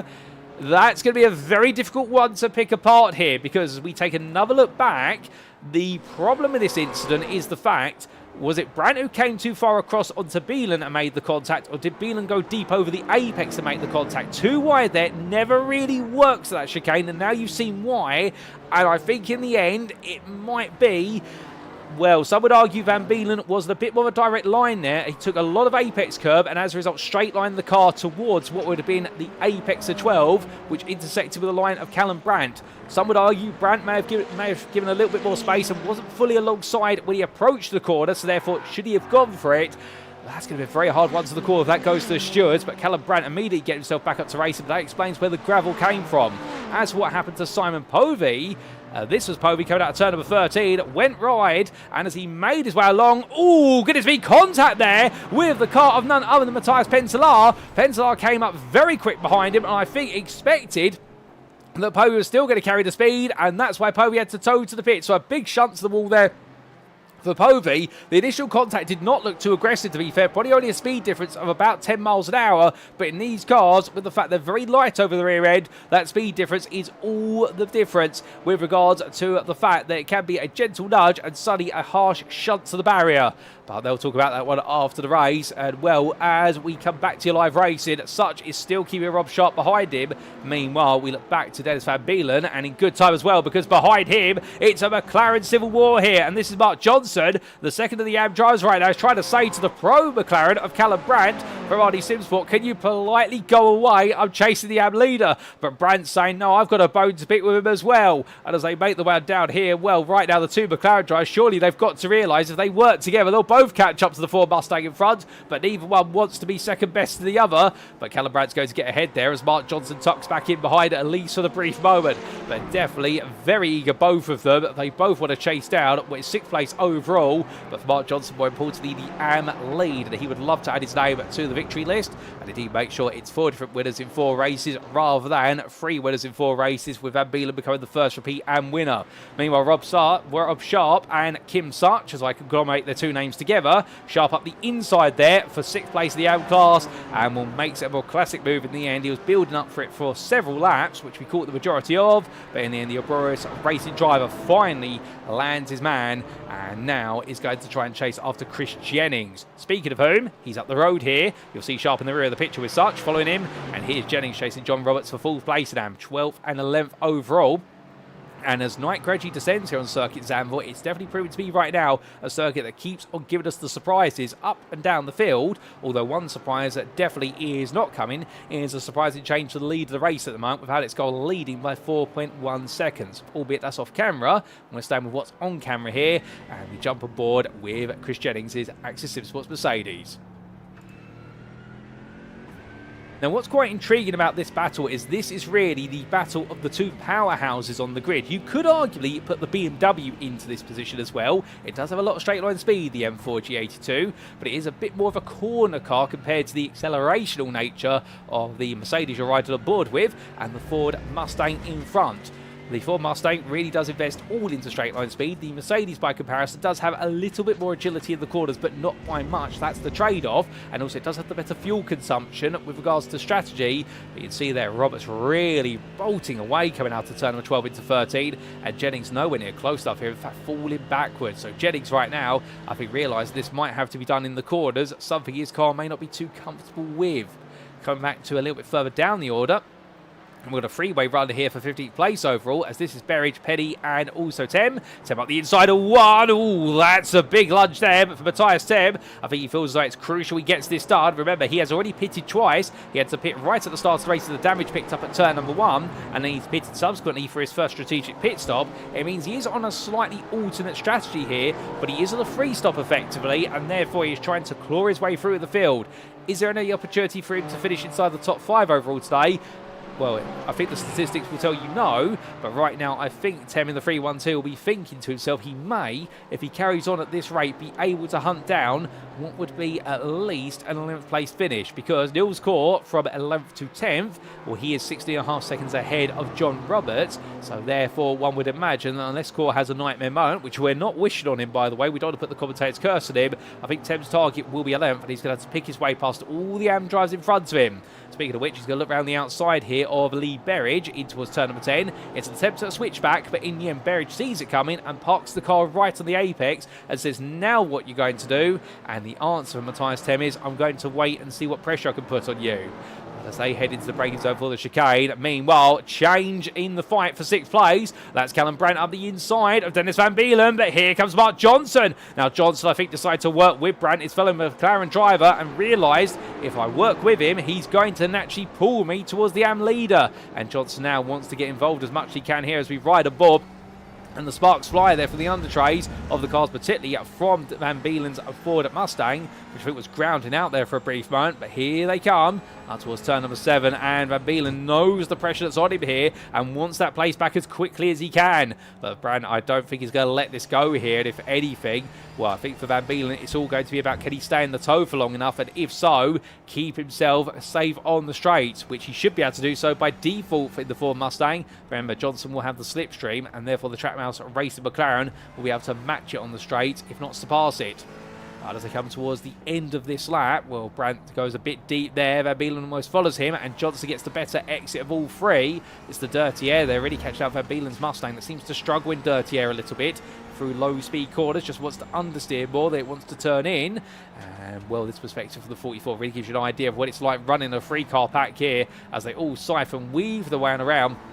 But Johnson very quick for these low-speed corners. It really is his strength for this McLaren, is low speed. As soon as you start to see the speed go upwards, that's where he starts to struggle a little bit, albeit Van Beelen there makes a complete error of turn number 13, runs very deep off the corner, but Johnson in the end isn't quite close enough to be able to capitalise. It does seem as though Van Beelen will stay safe at least for one more run to turn 1. But as they head towards the braking zone, we've had a bit of drama for Stuart Reynolds, who's getting himself back together. But look at how the gap from Reynolds to Penttilä has closed down. It has come down massively here as they make the way up towards what will be turn number 7 for the 22nd time of asking. And Penttilä right now is absolutely 1.3 seconds and closing at a rapid rate of knots behind. The gap previously was 10 seconds. Reynolds had a nightmare moment, and here's a replay to very quickly explain. So this was as they made the way in towards, I believe, that was turn number 3 for Reynolds. Tried to carry all the speed, went a bit low, and the rear of the car just stepped loose on him there. I wonder if he came too low, perhaps misanticipated the amount of speed. It did look as though it was slightly offline, and then he got it turned around in the nick of time, but definitely a bit of a scary one there. And meanwhile, whilst all that's been happening, we have also had a change for third place. Penttilä has got ahead of Taylor Adams, and Adams is still right there with him. So suddenly, the fight for third has evolved into a three-way fight for second place. Well, that's going to keep things interesting, no doubt about it. And right now there are fights for the podium places in both our classes, and both overall and in AM, and it is definitely the race that keeps on giving here. As meanwhile, Kim Such under pressure from Lee Berridge. Berridge up the inside there, a quick move into Masters box. Well, Such gives the space there and looks for the counter-attacking towards turn number 9. But on that line, well, he had to brake early, as otherwise he would have speared the side of the Ford Mustang, and Berridge knew what was coming and essentially said, right, I'll take the corner as normal because he's got to brake early. If he doesn't, we're both going to the steward's room and I'll be the one pointing the finger and saying, Mr. and Mrs. Stewart, can you please hit that man with a penalty? And Kim Such not forwarding for that gap whatsoever and just opted in the end to settle back in behind. And the second pit stops are not too far away. We are now only 22 minutes away from the checkered flag, plus the final lap, of course. And, well, given the fact that the two stops normally dictate there's pit stops every 20 minutes or around that region, although the second pit stop has a lot more flexibility built into it, normally somewhere around what is 23 minutes remaining through to around 15 minutes remaining. We are due that pit stop, and therefore we could see some strategic shuffling. And perhaps one of the biggest questions will be the fight for the AM win. Van Beelen versus Johnson. Johnson is the chaser in this situation, but the thing is that if Van Beelen's been doing any fuel saving, he might still come back out ahead. Johnson's had to push very hard to get this close after his spin at turn number 10 midway through the race. A bit further back, there's Niels Cora who goes to the bottom of your camera picture, and there's your third place AM driver, John Bailiff. He is coming on quite quickly, albeit Van Beelen and Johnson, when they do not fight, are faster than Bailiff, but when they fight each other, Bailiff has been gaining a lot of time. So don't rule him out here, folks, because right now the winner of Bennett Racing driver, he could become a third actor in that AM class win battle. Indeed, we can see all three spots have to be dictated by a final fight right at the end. We'll have to wait and see what happens. As meanwhile, Matias Penttilä, he recovers himself from the gravel trap at turn number 7. And for the poor Fury Simsport driver, it's not going well at all. It's gone backwards once again after all the ground he's made. And Fury Simsport definitely seems to be struggling now later in the race. But what exactly happened to Tem, we'll find out shortly, because right now we need to come back to the AM lead battle. On to another lap they go. Van Beelen defending on the inside here. But Johnson's got the momentum as they head down towards turn number 1. Onto a 24th turn of the circuit they come, and Van Beelen there defends hard, but Johnson, he knows he can go all the way around the outside if he dares to dream to do so. He's still there, just with a little bit of the nose. That forces Van Beelen to have to back off there on the exit 1 into 2. It's going to be too wide over the crest of 2 in towards 3. Johnson on a low line here. That's not an easy place to attack from. Van Beelen's just got to scoop the car around the outside. He does so. He'll carry all the momentum, and Johnson tucks back in behind again. But what an attempt from Mark Johnson for Trackmouse Racing. Feeds himself, I can do it, and convincing himself quite formidably so that he could go up the inside into turn number 3, but you could see that the camber of the road on the outside line just gave Van Beelen so much more speed to play with, and Johnson in the end falling back to half a second behind. It won't be long, however. He will be right back there with Van Beelen within moments, I can assure you. And well, I think that pit stop's around the corner. If I was Mark Johnson, I would seriously be thinking about coming into the pits at the end of this lap. If you want to use strategy, now's the right time. The only worry, of course, would be is if he comes out into a lot of AM traffic further behind that has yet to pit. It's a gamble you have to play, but for Johnson right now, if this fighting continues, surely he's got to think he's got the number 69 car on the ropes here, and well, he might be able to land the knockout blow without needing to actually run it on the circuit. Stuart Reynolds, I look at my commentator booth window, has come into the pit lane, so that confirms we are now in the pit window for the second and final stop of the day. But we stay transfixed here to the battle between Johnson and Van Beelen, and right now there is nothing in it as Van Beelen gets a really good run there through turn number 13, and Johnson meanwhile just biding his time with Niels Cora closing to 1.5 seconds behind, and that is a pro driver catch him. But Van Beelen ducks to the pits then. He knows the writing's on the wall. He's going to go for the undercut strategy here, and Johnson right now needs to deliver essentially a qualifying lap before he makes his way into the pit. But can he do so, or will cause a rival behind him, only 9/10 behind, potentially frustrate circumstances? Well, he'll be hoping not, and he'll be hoping, if anything, Niels Cora might be in a similar situation right now, where he's most likely coming in at the end of the next lap, and therefore just wants to get to the end of that lap without too much battling. As we have had already, what Stuart Reynolds coming to the pits. Where does he re-emerge? Our second place driver, who's just ahead of Penttilä and also Adams. He's made his way back out in 8th place. And, well, the Mercedes AMG driver at the moment has got plenty of clear track in front and behind him. He's under no major mental pressure here. That's looking good for him then. What about for Van Beelen?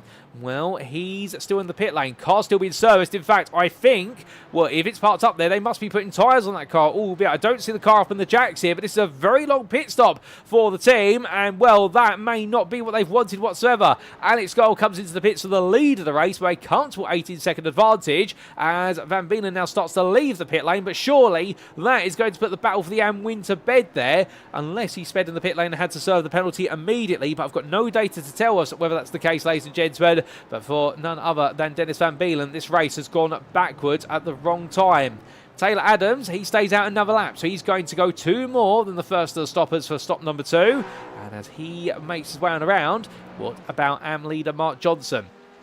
He comes on around through turn number 14 with Niels Core right behind him. And I get the feeling the writing's on the wall here for both drivers to come into the pits. And indeed it is, as they both make the way on down. And Johnson will escort Core into the pit lane. And, well, then I suspect they will try to settle the differences either in the pits or afterwards. As Mark Johnson's got a slowdown. Mark Johnson has picked up, not slowdown, my apologies, a penalty there. That is a drive-through penalty for essentially speeding the pit lane. So Johnson, too eager to come into the pits. He's picked up a black flag, and therefore the AM lead battle suddenly is blown wide open. John Bailiff is your AM leader at the moment, but he's yet to pit. We expect he's going even one more lap, like the likes of Taylor Adams here, as they're making me lose my lexicon here in the English dictionary. And my goodness, a native English speaker, that's not a good sign. But that's how crazy and exciting this race is now getting, in the fact that everybody is stumbling, at least in the AM class, to the finish. Nobody seems to be able to run comfortably to the checkered flag. So Johnson, he's there at the moment, and well, the car's still being serviced, I think, trying to serve that penalty. And suddenly, Oliver Carwadine, he takes second place in AM at the moment, but he's yet to make his second and final stop. Could Chris Jennings have just taken the theoretical lead of the AM class? There's Rob Sharp behind him. Sharp went a lap earlier into the pits and hasn't really lost him, but hasn't really gained on him. John Roberts is right behind. This is all over the place, ladies and gentlemen. We'll have to see what happens when Bailiff and Carwadine come into the pits. But right now, this could definitely be a situation where Chris Jennings has suddenly found himself have the lead of the AM class fall into his lap, and all he's got to do for the remaining 15 minutes or so plus the final lap is not let Rob Sharp nor John Roberts catch up to him. I think he's got enough to make sure that Roberts doesn't catch him. I don't think he's got enough to make sure that Sharp doesn't catch him, because Sharp has been looking very quick through the corner sequences, particularly the middle sector. But we will see. In another turn of fate, we have had a tow to the pits, in fact, for Mark Johnson whilst he's been in there. I wonder if they released the car, and, well, in fact, they've had to retire the car for Mark Johnson. So something's gone wrong there. So a penalty, and saying something's broken on that McLaren. So Johnson adds himself to the list of retirees that started with Simon Povey in terms of non-finishers of this race. Andy Marsden's in the pit lane as well. And, well, all 3 drivers there out of this one. But meanwhile, with 22 cars still running in this race, it's anybody's guess right now, particularly for the AM win, who's going to be bringing it on home. John Bailiff has gone another lap. And Bailiff somehow has been able to save essentially what for drivers will be known as target +4 as he drifts his way there down through what is turn number 7. He's in second overall at the moment, with Taylor Adams coming up behind him very quickly. Alex Gall, well, he's come to up the road by 13 seconds, having made his second stop, and is in a class of his own with regards to the pace today. But John Bailiff right now, if this is how he's planned the race to go this long on the second stint, this is incredibly impressive for the Win It or Bin It racing driver. He may gift himself the opportunity to be leading the AM class by the end of it, albeit the gap at the moment from Bailiff to what is Jennings, that's the one we're interested in, is 51 seconds. That could be enough if he's just putting fuel in the car. It's going to be very intriguing, given the fact the end-to-end pit time is approximately, just for a fuel pit stop, somewhere in the region of 41 to 45 seconds. It's going to be about 50 seconds when you consider the time you lose from coming into the pits and also the time you lose from being on the pit exit. Bailiff may just be able to sneak into the lead of this. It's going to be so tantalisingly close. And here he goes then into the pit lane. This is going to be all for the AM win now. Can Win It or Bin It racing now the pit stop. He takes it very sensibly there as he gets to the pit limiter line. He knows that a lot of drivers have fallen foul of it. He doesn't want to add his name to the list. So therefore we release a number of pro drivers, including Taylor Adams, including Matias Penttilä, and also Stuart Reynolds on through. Also Ben Idris Abdullahi. But where is Chris Jennings? Here he is. And we look to the blimp camera as Bailiff is already leaving the pits. Bailiff's making his way down. Well, to be fair, his pit stop box was right at the start of the pit lane, but John Bailiff right now making his way. He's on the limiter line already. This is going to be a massive margin that Bailiff's ahead of Chris Jennings. Bailiff has taken the lead of the AM class, and right now he's on course to the AM victory. All he's got to do at this point is not put a foot wrong, and John Bailiff is going to secure that win that's escaped him for the last 2 rounds. And will the winner of Bidit Race and Drive is going to be absolutely ecstatic about this. There's no doubt about it. As Chris Jennings, meanwhile, well, he'll get the word over the radio that you're battling Chris for second place, not for the lead of the class right now. And Rob Sharp is your main threat coming up behind you, albeit Jennings has been able to actually open up that gap slightly to 2 seconds over the last 2 laps. He's been able to put 4 attempts into that gap, so therefore a bit less pressure on him. But from him, we come back to the fight for third overall. This is Penttilä and also Reynolds fighting each other. And well, goodness me, this is role reversal, is it not? From Donington Park, where it was Penttilä who absolutely attacked Reynolds lap after lap and found the move on the final lap. Well, Reynolds is now the man who needs to find the move here. And I think he'll be feeling the confidence that he can do so. But he's got to pick the right spot. But the thing is, of course, 2 drivers in the same car, essentially. It all comes down to how well they've treated the car and who is the better attacking driver at Circuit Zandvoort. And, well, on paper, there's nothing between these two. They have both been a very impressive all season so far. And Reynolds did a bit of a flash of the headlights there, trying to get into Penttilä's head. And, well, they are allowed to do that, of course. It's all mind games. And right now, I think the RD Simsport driver, the leader of these two, not paying any mind to what is going on in the head of Fury Simsport's Stuart Reynolds and just trying to hold his own lines instead. Whereas we do have Heinz Mayer into the pit lane as I look out my commentary booth window in a race day for the Oris Digital team driver, who's definitely not had things go his way really whatsoever. Well, he'll be very soon making his way out the pit lane, I suspect, but we're going to stay transfixed here to the fight for third, at least for the next few minutes, as we ride aboard and look back for the rear of your third place man. It's RD Simsport's Penttilä.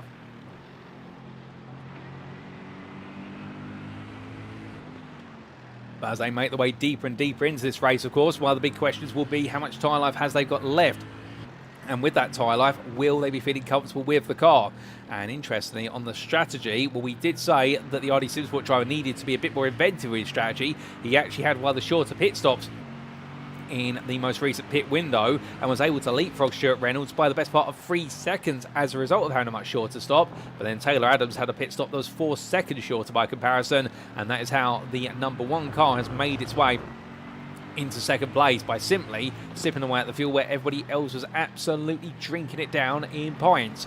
But meanwhile, right now, this fight for third, well, there's no strategy in it right now other than who's going to be ahead at the checkered flag. And they've both absolutely pushed each other to the limit as we look to Stuart Reynolds here.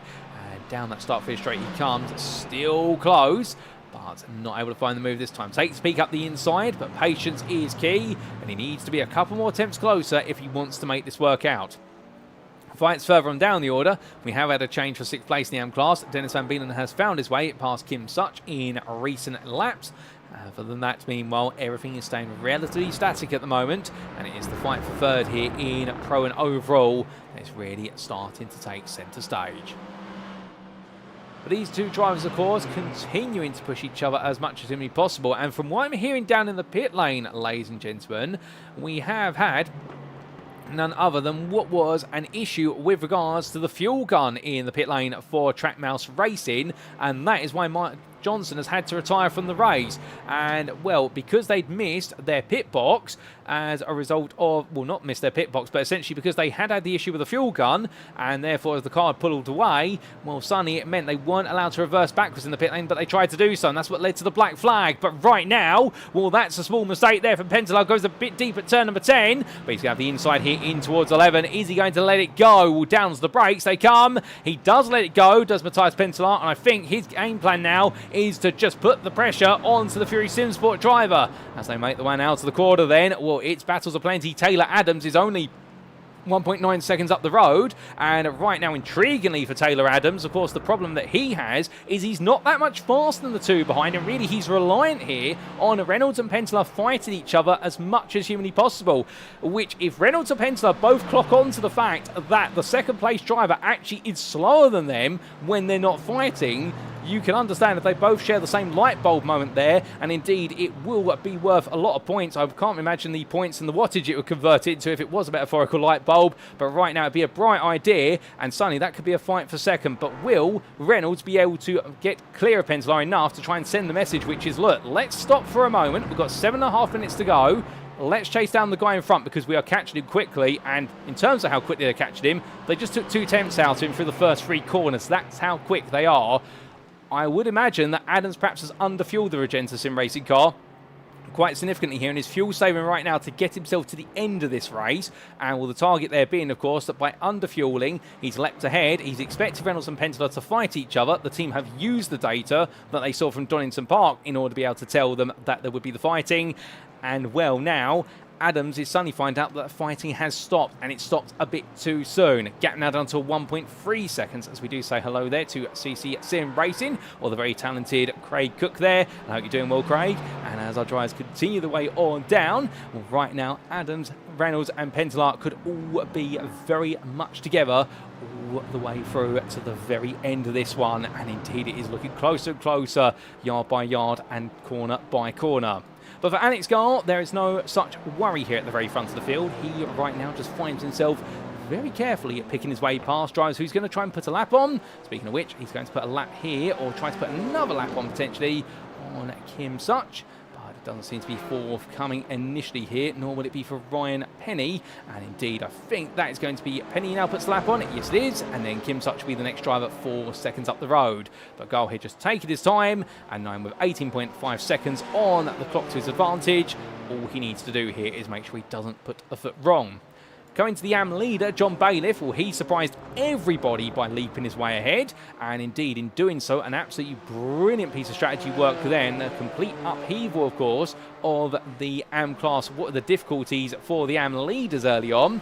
More so than Mark Johnson, of course, and then subsequently where it all went wrong for Dennis Van Beelen. Well, right now I think Bailiff's not going to quite believe the fact that he's still leading this race. I think it's one of those literal pinch me, I must be dreaming moments, and the team will be saying, well, firstly, we can't pinch you because you're in the car, and the second thing they'll be saying is just keep your focus on driving right now, because Niels Kaur's right behind him, and Kaur would like to take the place off of him for overall points. The pro driver right now will have to just get that little bit closer before he can try to start to levy the distance. Looking back to 13th, here is a bit of a fight going on between Matt Slate and Lee Berridge. Slate, they're literally running to the wall with Berridge. Berridge right now saying to Slate, look, I know you're a pro driver, but I'm fighting for these overall points off you because every point's worth something in the team's championship. And Slate there for Regenta Sim Racing. He's being made to work for this one with 5 minutes left. It is very close. Oh, my goodness. And that's a snap under brake in there from Slate. I think in the end, just getting a bit too close into turn number 2, and the car rolling with him. And, well, as a result, missing his braking zone and having to go straight on there. Otherwise, he would have gone straight for the back of Berridge. But that was completely unexpected there. But in the end for Matt Slate, an easy mistake to make, perhaps. And, well, it can catch out even the very best of them. But meanwhile, as he gets himself back together and very quickly does so, Oliver Carwadine is now going on to the fight, and he's chasing after Ryan Penny. But this will be a bit of an inter-sister team battle, if you will, because it's the Oris Digital Yellow driver trying to attack the Oris Digital Red driver. And I do wonder whether down in the pit lane, I know the teams do share adjacent garages, I wonder whether right now it will be a little bit fortified between the two of them, and both teams will be looking at each other, trying to jeer each other on, if you will. But Carwadine here, staying close. They've been great, respectful racers all season long so far, and they're trying to fight over 8th in AM. It's the battle of the BMWs as Penny steps himself quite deep there, and Carwadine now trying to look to get the cut back in towards turn number 10.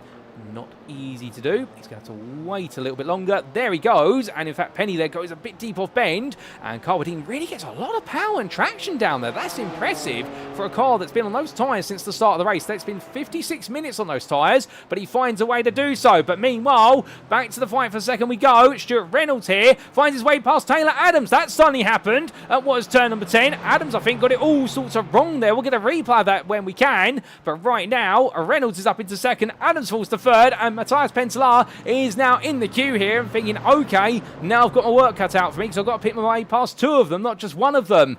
But as they head down the start finish straight, we jump on board here with your 4th place driver, a third of the running pack of this group, and the RD Simsport Mercedes, well, it's definitely going to be a comfortable car to sit in, but right now it's not a comfortable position to be in because Penttilä wants to get this move done and he wants to clear Adams and then hunt down Reynolds, his main rival of the season. Adams here right now staying in the tow, and I think that tells you something when Adams is not defending. It may tell you that A, he needs to fuel save, and he needs the slipstream to help him with that. And well, Penttilä in the end thought about it at the last moment and had to think again. And well, the number 12 driver here already on the precipice of being close enough to go for the send, but he's not confident enough to lick the stamp and send it, as he looks very close there to turn number 3. And well, 3 different drivers, 3 different lines there, but Penttilä right now just being held back a little bit. It's just not coming together compared to those around him. But in terms of how the move was made, let's take a look back then and see how Stuart Reynolds moved into second place. So this was coming through turn number 9 into 10, and Adams had a very poor run off the corner there, and coming up towards 10, Reynolds decided to go all in on the move, and well, I think he saw there was an open door to go for it, and I don't think Adams had enough grip left in the tyre to fight for it then, and decided to let it go. But as we come on back, well, 2 minutes still left on the clock. Penttilä thinks about doing the same here. He doesn't quite get the chance to, however, because Adams just about holds on, but he goes very deep off the corner. And the RD Simsport driver's going to be on the outside here, right of your picture, turning to the left of your picture as they pass our cameraman. And as they head down towards that braking zone, well, Adams is still there, and it's going to be right into left, and no way through for the Finnish driver at the moment. The Briton holds on, and Reynolds right now is being allowed to gradually abscond with second place. It's so close. Indeed, you could cut the tension with a knife at this point, as Alex Goal, your race leader, when he's not feeling any fear 20 seconds up the road. I think he'll be asking him in the debriefing room afterwards, whoever joined him before they got onto the podium, was there a fight going on behind? Because I never got to see it, given the fact he just walked away with the result potentially. But as they separate their differences at the moment, they'll have this lap plus one more. We come back to the Penny, Cobardine and now Paul Goffin battle as well, as the Sim Racing Magazine black driver is on the back of the 2 BMWs in front of him. And well, this is 8th, 9th and 10th in the AM class most critically for them, so some big points up for grabs. 16th, 17th and 18th, they are close but not close enough, as hold up the phone, we've had Taylor Adams come a long way down the order. In fact, Adams has dropped all the way down to 4th place, and I wonder what's happened there. Here's a replay to explain. So this was Penttilä chasing down Taylor Adams, only moments to go, but what exactly went wrong for Adams? Went very low into turn number 3 and just completely backed off. I think that's the fuel for Adams. I think he's realised he's still got another lap after this one, and the car hasn't got the fuel to get there, so he's decided it's no point fighting anymore. He's got to let it go, which is a shame because we're absolutely loving that battle, but still there's more battling to come, as Carbardine's just got ahead of Penny coming out of turn number 10 on that inside exit line. He's done so well over the last couple of laps to show his pace, and well, Penny falls down to 9th place and we catch the tail end of it, but Goffin now is going to go on the attack as well. It's almost there for Paul Goffin. He can almost taste what is that position, and he's going to have one more lap with which to get it done, because the fact our race leader's just gone to the final lap. These drivers have already been lapped by the leader, and that means they will finish a lap down, but they will finish directly behind the leader. They have got plenty of time to go as the clock strikes 0. So 60 minutes is up, and we are on to lap 36, and the last one we're going to see. But for these AM drivers, it's going to be 35 laps of racing, and Paul Goffin right now immediately shows his attacking intent. Looks up the inside. Penny gets it all out of line coming through turn number 1, and Paul Goffin there psyching his rival into a mistake, and a lovely move there for Paul Goffin up into 9th place and 17th overall. And credit where it's due to Ryan Penny. He's been very good today. His strategy has worked out brilliantly, but unfortunately he hasn't quite had the pace to just back up that strategy. Otherwise it could have been an 8th place here today, but I'm sure we're going to see him score a big result like that later on in the season, because he has been impressive here at Circuit Zandvoort. But looking from the Oris Racing red driver, well, back to your leader for a brief moment. There is Alex Goal. He's got half a lap to go as the Frenchman, and right now, well, he may have a team name of Apex and Chicane Missers, but he has not missed a trick here today, and he has absolutely romped away with this. As meanwhile, Stuart Reynolds is going to take the second place by looks of things, with Matias Penttilä closing little by little, but these two are so evenly matched. It's impressive to say the least. And right now, Reynolds will be finally getting that second place back for what he lost at Donington Park in their brilliant battle there.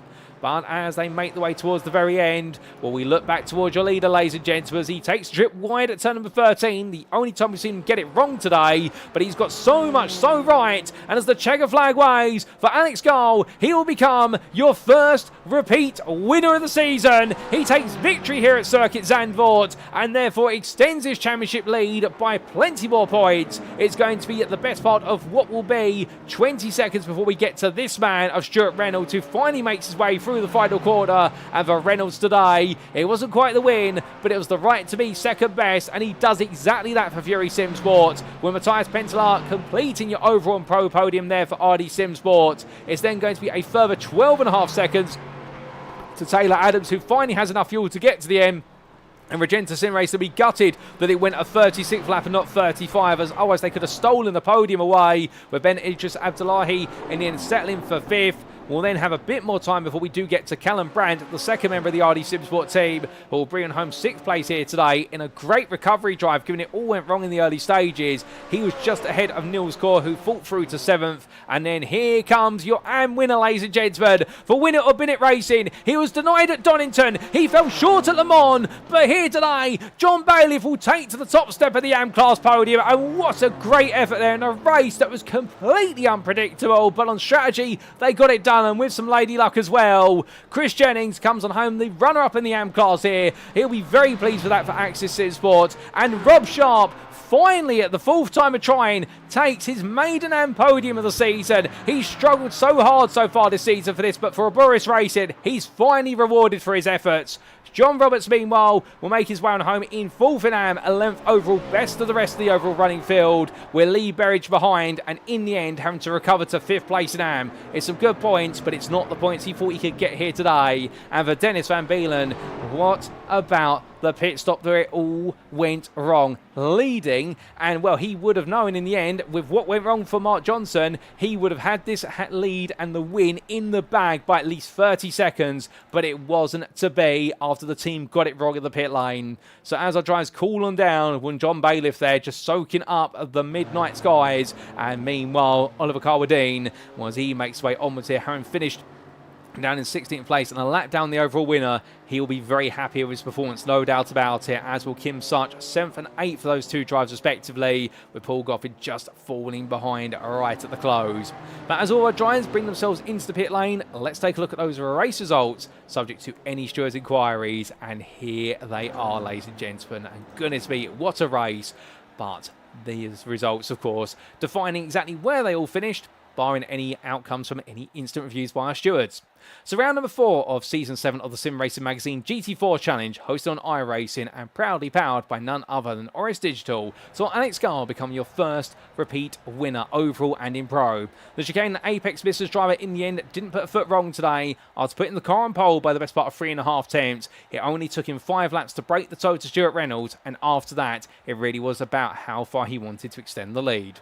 Stuart Reynolds, meanwhile, had to fight absolutely tooth and nail for second place, and the Fury Sim Sport drivers were oscillate back and forth between himself, Matias Penttilä, and Taylor Adams, but in the end, he really was the second place man in the field, ahead of Matias Penttilä for RD Sim Sport, who today was forced to be the bridesmaid on the hunt for second place and not the bride, and Taylor Adams there, in the end, ended up running low on fuel and had to sacrifice what was a podium to guarantee the 4th place there for Regenta Sim Racing, with a gamble that if they'd had one less lap to contest, it could have worked out for them massively and seen them steal away a second. Ben Idris Abdullahi took 5th place there for Satellite Racing, and indeed a great result there for the Frenchman, and knowing he needed those points to keep the team's championship hopes alive, and he'll be very pleased with that. Callum Brandt for RD Simsport there fights his way through to a 6th place despite all the misery that beset him earlier in the race, and that's going to mean a great result for the team, and their team's championship points are definitely going to be accelerated, with Niels Kaur there taking 7th place.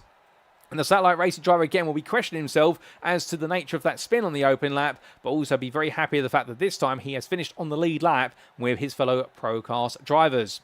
Meanwhile, 8th place went to your AM winner, John Bailiff there for Winner of Binnett Racing. Enjoyed quite a bit of fighting with some of the pros further down the order in the early stages, but in the end broke away from them, broke away from the AM drivers around him, and with the misfortune that struck both Dennis Van Beelen and also none other than Mark Johnson, was the driver who managed to take home the winning class. Chris Jennings, runner-up in AM, 9th overall for Axis Sim Sport, definitely in the thick of the fighting, even if he did have a lot of damage on his Mercedes on the first stint, with Rob Sharp rounding off the top 10. And taking his best result of the season there for Boris Racing, and also his first AM podium with 3rd in class. He's going to be absolutely ecstatic about that. John Roberts was best of the rest in 11th place there for Boosted Motorsport, just ahead of his teammate Lee Berridge as they rounded off the top 5 of the AMs, with Dennis Van Beelen having to settle for 13th in the Enfield Chicane and Apex Vissers. Not a result to be pleased about, and the team will debrief from that and understand what exactly went wrong in the pit lane. And then the Dutchman was followed up by Matt Slate for Regenta Sim Racing and Kim Such for Oris Racing Red, both a lap down, who completed your overall top 15. Also lap down, Oliver Carwadine ahead of Paul Goffin, with Ryan Penny, Duncan Wright and Giles Gardner completing the top 20. And outside the top 20, we also saw classified as a finisher, Heinz Mayer there for finishing within 4 laps of the race winner for Oris Racing Yellow in 21st. And non-finishers as classified, unfortunately, for Matthias Tem, Mark Johnson, Simon Povey and Andy Marsden, with Marsden having to retire from the race due to technical difficulties with the car. And we did see in the end non-starts for both Daniel Parrans-Smith and Gary Toole. And unfortunate for them, but in the end 27 starters, 21 finishers, of which we did have 13 on the lead lap. As for the AM Class finishing positions, because of course we do have the AM Class Championship to consider, and the points will be recalibrated here for where they finished in class. John Bailiff then adding his name to the winners' pool in the AM Class to win it or bin it racing after being denied at Donington through technical issues and denied at Le Mans by Dennis Van Beelen's obstinacy. Well, in the end, he finally brought it on home in his BMW M4. The 23 was followed by the 22, and that's good maths, but it's also a good sign of Chris Jennings having a great run of form here today, because the Axis Simsport driver took second place, just fending off the challenge from Rob Sharp for a Boris Racing, who once again was looking very quick and, well, would be very happy to be on the podium at long last, but he'd also be thinking to himself, could he one day take a win in the class, given his pace is definitely coming on form in the Porsche Cayman. John Roberts was a further 16 seconds behind for Boosted Motorsport ahead of his teammate Lee Berridge, as in the end the two of them managed to salvage a great top 5 result for the pair, and the team will be very pleased with that, as their team's championship points will also receive a good injection, with Dennis Van Beelen in 6th place there for Chicane and Apex Vissers, and then it's a far cry from the success of Le Mans. It was a lap down to Kim Such for Oris Racing Red, who in the end did beat his yellow counterpart of Oliver Carwadine and enjoyed some brilliant batting all the way through the race, as did Carwadine to be fair. And Paul Goffin there for SRM Black on a different day may have been able to pass both of them, but he couldn't quite today. The tyres ran out right at the end. Ryan Penny finished in 10th place there for Oris Racing Red, and indeed worked strategy to his advantage, but couldn't quite have the pace to back it up. But he was ahead of Duncan Rye for Goldwyn Motorsport, who was best the rest ahead of Heinz Mayer, the last year classified finishers 4 laps down for Oris Racing Yellow. Albeit I should apologise there, because I've missed Giles Gardner, who finished in 12th place in between the two of them. And then we did have Mark Johnson, the first of multiple retirees. He was the sole non-finisher of the race, who started it for Track Mouse Racing, with the issues in the pit lane for the team. And Andy Marsden as well, a non-finisher there bit earlier on in the race. And then we did have Gary Toole, the non-starter for GST Racing. So that concludes a rundown of the provisional results, ladies and gentlemen. But what a fourth round of the championship it has been. All 4 rounds so far have kept us guessing, and well, it's absolutely splendid it has done so. But you have to keep yourselves guessing right now, as we will be stepping away for approximately 5 minutes. And when we get back, you're welcome to guess who will be interviewing first as we get ready for our post-round interviews. We will see you very shortly.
And without further ado, ladies and gentlemen, we are back then for our post-round interviews. And what a set of interviews we have got lined up for you. And we are going to kick it off with a man who took overall victory today, and indeed by a comfortable margin as well, as he now joins me in the interview room. It's none other than Alex Gall from Chicane and Apex Missers. Alex, what a drive from yourself today. You become our first repeat winner overall and in the pro class. I mean, this was total domination, but how was it from your perspective? Well, I knew it was a car. I knew the car would be good here, and I enjoyed the track. Kind of, I sort of knew this would be the round I could capitalize on the car being great here. When the track was clean, when the practice opened, I mean, it was crazy the pace the car had, and then it was a bit worse and worse.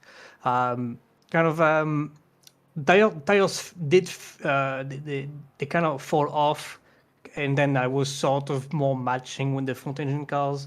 But I mean, Stuart was all the way always behind, and even if from his perspective he would probably say that he was just couldn't do anything, and I was just pulling away.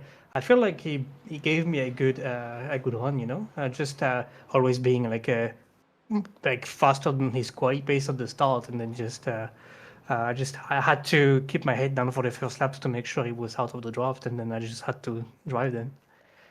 Oh, 100%. And really appreciate the perspective that you give it us straight away in terms of qualifying pace versus your race pace. I'm talking a bit about Stuart Reynolds there being able to keep you honest in the early stages. Coming back to qualifying, you were the only driver who set a 39 in qualifying, I believe a 39.767 unless I'm mistaken. It looked a very good lap, to be fair. Pole by 3.5 tenths. Was that the target, or did you surprise yourself?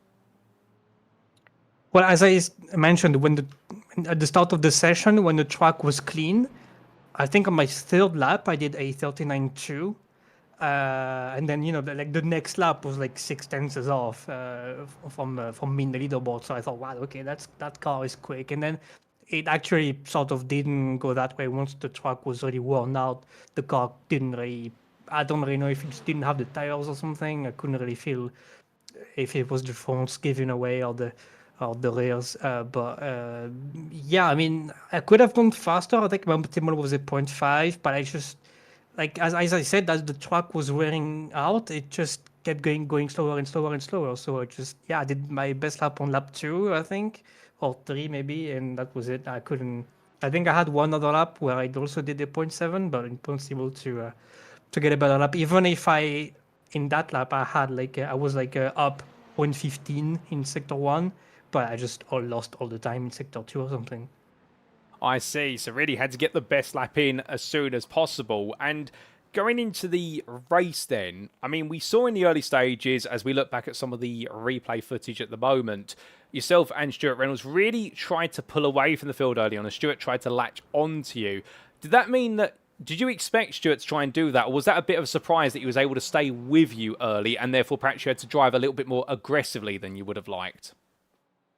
I was surprised, because I thought with the gaps we had in quali and in practice, I thought, well, I mean, I'm gonna just pull away half a second per lap, and that didn't really happen. I was still pulling away like 2 or 3 tenths, and I think I had the better consistency, especially, and that's a very important part of this race, especially if I couldn't have the pace. That would have been really important, is when the track started to get debris. That was a huge game changer. Every time you go into a corner, you had to check where there was debris so you could avoid it. Otherwise, you could easily like crash or something, because as soon as you touch the debris, the car completely understeers.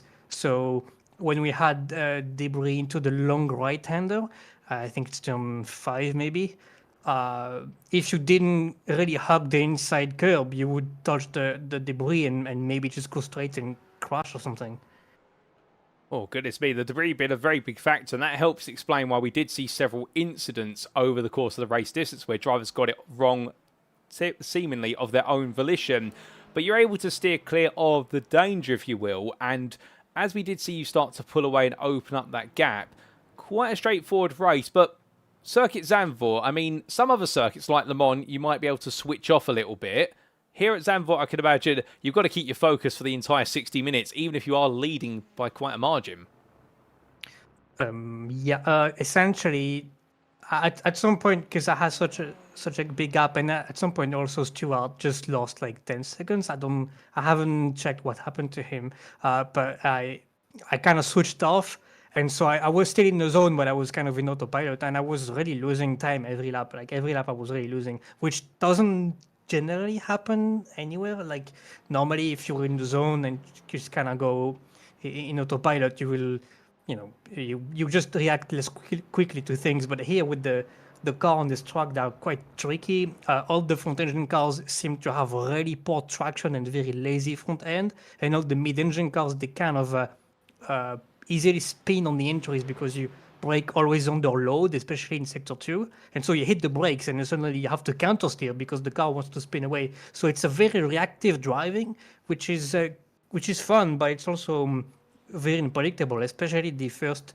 laps and the out laps. It's really not easy, Oh, indeed, and I can appreciate that balancing act that you're having to play constantly in driving the McLaren and making sure to respect what it wants to do and what it doesn't want to do. But in the end, you're able to tame the mid-engine rear-wheel drive beast and bring on home your second win of the season. I mean, this now catapults you quite comfortably ahead of your rivals in the championship. We're at the midway point, 4 rounds to go. Is this where you expected to be after the 4th round? I really didn't know. I think I really wanted to pick a strong car to make sure I could stay with the lead pack, but then I didn't really have any expectation. It's just a bit of fun, really. So I'm happy to hang in there or get the wins. I mean, yeah, it's a track I do enjoy, so I did expect that result today, even if maybe not by that margin because of incidents. But yeah, I mean, I just kind of chilled in the race and got another 0x race back to back. And I think, like, what's the next races? Is it NERB GP? That also should be pretty good for the McLaren and for me. So, yeah, I mean, I'm quite excited. I mean, it should bring quite a fun, at least a fun quali and start. And then, yeah, I mean, it will be fun. It will keep being fun. I mean, it's just racing with people I enjoy racing with in the end.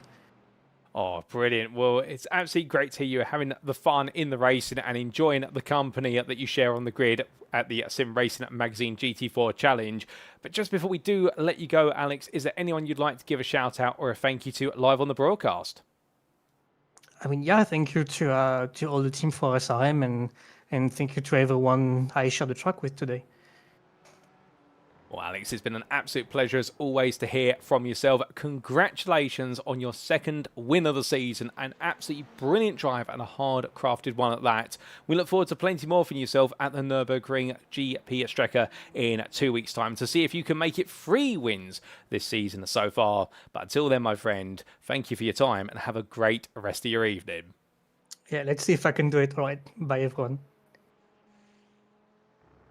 So here and there, ladies and gentlemen, from Chicane and Apex Mrs. Alex Gall, who says right at the end there, let's see if I can do it. Let's see if I can make it 3 wins in 5 rounds. The confidence is there, and he's absolutely loving the racing so far.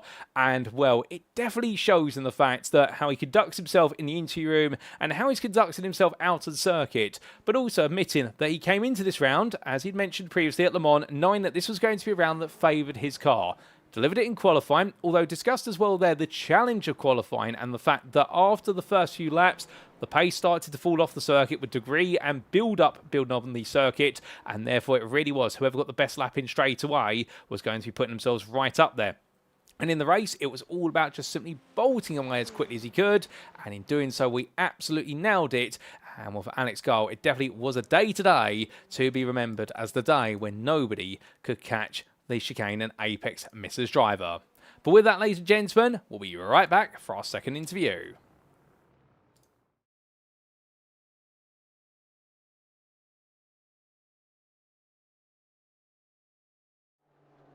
So, ladies and gentlemen, we go from one race winner overall to an AM-class race winner. He joins me now in the interview room. His name is none other than John Bailey for Win It or Bin It Racing. And John, after the disappointment at Donington, and then the heartbreak at Le Mans, you finally made it to victory. How do you feel, good sir? It's a little bit unexpected, but very happy. It's after lap 1 and 2, as I didn't think there was a chance of getting a win. I'm not quite sure where I was, but I'd had 2 people spin in front of me, and I felt like I'd lost a load of time. But fortunately, the way it went, sort of things came back. Well, it came back to you gradually, and we'll try and unpick exactly where it all happened whilst we speak to you. But starting off then with qualifying before the race, 13th overall, 3rd in class, a bit of an odd qualifying session because what we have seen this season in the AM class is typically you have all the pros, perhaps bar 1 or 2 at the very top, and then the rest of the AM field, and perhaps a slight intermingling of a couple of slower pros and the fastest AMs. But not an AM driver put himself right up in the top 5, and then you're really at the very top end of the rest of the AM field. I mean, were you happy with how qualifying went for yourself, or did you feel as though, well, how's Mark Johnson up there and I'm still 3rd? There's a little bit of that, but I've sort of got to sort of grips with the fact that qualifying isn't necessarily my best thing. I think I struggle, particularly in this car, with the 1-lap pace. So my focus has very much been just do the best job in qualifying and then do the job in the race. So that's sort of how I've gone into it. Oh, absolutely fair. And I think that's a good approach, and many could learn from it in the fact that qualifying's only 1 lap and you've still got a whole race to go. But first couple of laps, it all went spinning around in front of you. You found yourself in the midst of a bit of madness there. I mean, just take us through from your perspective what it was like. It's one of those things. Turn 1, you kind of expect maybe the car to go to the outside, but it didn't, and wasn't ideal. Then I think I almost binned it after that, and then I think lap 2 I just made a maybe I didn't realise the car was going to go to the outside. I should have gone to the inside, but it's one of those things. I think in the moment you're annoyed, but I just tried to keep my head so that I could get it back, because obviously, as you can see, it paid off. Oh, 100%. And on that recovery drive, we saw you in the early stages start to fight your way past the likes of Duncan Wright, also Lee Berridge and John Roberts. You're picking off one by one. But then there was quite a sizable gap to what would be at least the top 2 on the podium.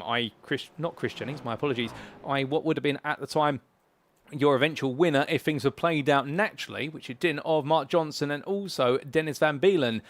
Sam got to 3rd. Did you think at that point, okay, we've got into the position where we're fighting for the final step of the podium, but that's it. There's no way I can be now looking at any more places. Early on, I think sort of in the first stint, but I sort of my approach for all of these has pretty much been save as much fuel as I can and then see where it puts me. So I think after the first stop, I'd sort of closed the gap a little bit, and then it definitely helped in the second stint when Dennis and Mark were fighting quite hard. So I think the gap came down to like 3 seconds. So I thought, well, actually now we might have a chance after the pit stop to sort of be there or thereabouts. But then I think they both had issues, which kind of spoiled that fight at the end, which is a shame, because I think it would have been a close fight there. Oh, 100%. It would have been close, like you say, but unfortunately it didn't work out for them, but it worked out for yourself. And at what point did you know that you'd taken the lead of the race? Because, of course, you've been on the receiving end of the opposite before, leading comfortably, only to find out the cars had to be taken to the pits. Well, I'd seen while I was still out that Mark had left. And then when I did my couple of extra laps and came in, I think I came back out in front of Callum, which made me think that I was probably ahead of Dennis. And then when I looked sort of on the standings, I couldn't see him. So then I was like, oh, well, I guess I've come out a long way. So I assumed obviously something had happened there. All fair play. And then it was relatively straightforward from that point all the way to the finish. Although I suspect in the back of the mind you were thinking, I can't be leading this race. Surely something's going to go wrong right at the end, given the fact that's how it's been for the last 2 rounds. Well, I was more worried that I was going to do something stupid. Like I think on the penultimate lap, I had a half spin coming out of turn 1. So it was just a case of, right, calm it down, hit the marks and just bring it home. Oh, an absolutely sensible approach there, and indeed a very good way to wrap up round number 4 with a win, and a win that extends your championship lead at the top of the AM class. I do have to ask, we're now halfway through the season, is this where you expected to be after 4 rounds? It's hard to say. I think what's sort of helped me a little bit is it feels like it's different people that are up there each round. So like the people that I've sort of been on the podium with haven't always been the same, which I think have then obviously given me a bit more of a lead than perhaps I should have had. I see. I think that's a fair analysis because you're right in the fact we have had a very mixed set of podiums so far this season. In fact, I think in the best part of 4 races, we have had at least 9 different podium finishers. It's been highly varied. But of course, you're bringing a little bit less variance to the podium, perhaps, going into the second half of the season. We head to Germany in 2 weeks' time for the Nürburgring Grand Prix circuit. Do you fancy your chances of a win there? We'll have to see how it goes. I think it's a track that I'd quite like. I think it's, if from memory, I think we've got the nice chicane, which obviously reduces the risk of the horrendous slowdowns. So hopefully that should bring some interest in racing. Oh, well, we look forward to seeing whether you can be right at the front of the field when all that racing takes place. But just before we do let you go, John, is there anyone you'd like to give a shout out or a thank you to live on the broadcast? I'd just like to thank family for their support, and also Duncan for being in chat with me and being there as I was going through it. Oh, well, brilliant. I'm glad to hear you've had all the family support all the way through, John. Indeed. It might be yourself in the cockpit of the car, but it takes all the supporters to be right behind you every step of the way. A brilliant effort from yourself today. Congratulations on the win. Well deserved. And we look forward to seeing plenty more from yourself in the rounds to come, starting in 2 weeks' time at the Nürburgring.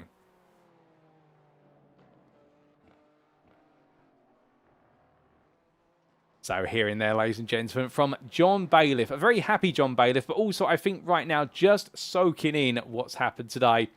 And talking about there the fact that in qualifying he was quite happy with how things have played out, but also emphasising the fact that he's not necessarily the fastest qualifying driver. He is a driver that normally looks more towards the race. Of which when he did, well, laps 1 and 2, admitting there the fact that cars were spinning around in front of him, he did try to dive wide to avoid one, but didn't quite work out. And in the end, it was all about recovery drive. Quickly found his way up into 3rd place, and in doing so, then saw that the 2 leaders were battling as they made the way from the first to the second stint, and was a bit gutted there. You could hear it slightly crestfallen in the fact that he really wanted to see where the race would have played out if it had not gone wrong in the pit lane for Van Beelen or Johnson.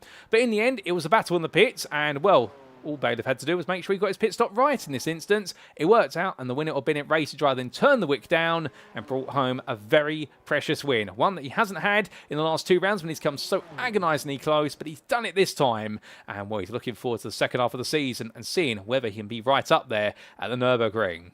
But with that, ladies and gents, we've got one more interview to come, and well, who's it going to be with? We'll find out very shortly.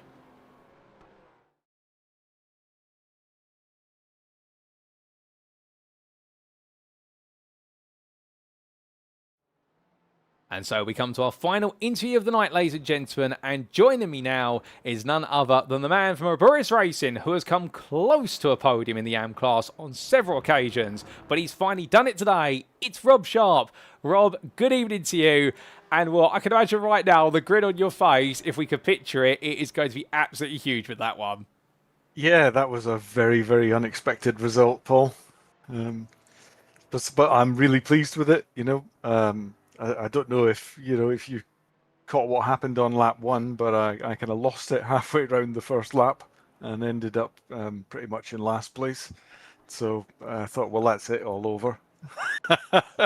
but you know, I just kind of kept going, and in fact, Chris Jennings and I had a really good battle the whole race, but he just pit me at the end. I couldn't really catch him. Oh, indeed. It was a great battle, like you say, between yourself and Chris, and we'll talk a little bit more about that later. But with regards to qualifying before we got there, 14th overall, 4th in class. We were discussing only moments ago with class winner today, John Bailiff, about the first time this season we have had an AM driver put themselves right at the front, aka Mark Johnson, and then the rest of the AM field, in a way, had to filter in further down the order. You were the 3rd of those drivers, 4th in the class. Were you happy with qualifying, or was it a bit of a shock to be in that sort of configuration? No, that's pretty much what I expected. Well, in fact, that's pretty much what I hoped for. I didn't know where I was going to end up. There are many drivers who are as fast and faster than me. So if I can get sort of like, you know, somewhere between 5th and 10th in qualifying, I'm pretty happy with that. To get 4th was great. Mark was fast though, wasn't he? I don't know where he got that speed from, because I couldn't go that fast. I've never done a lap the speed of his qualifying lap. But yeah, so I was pretty happy with that. It was a good result for me.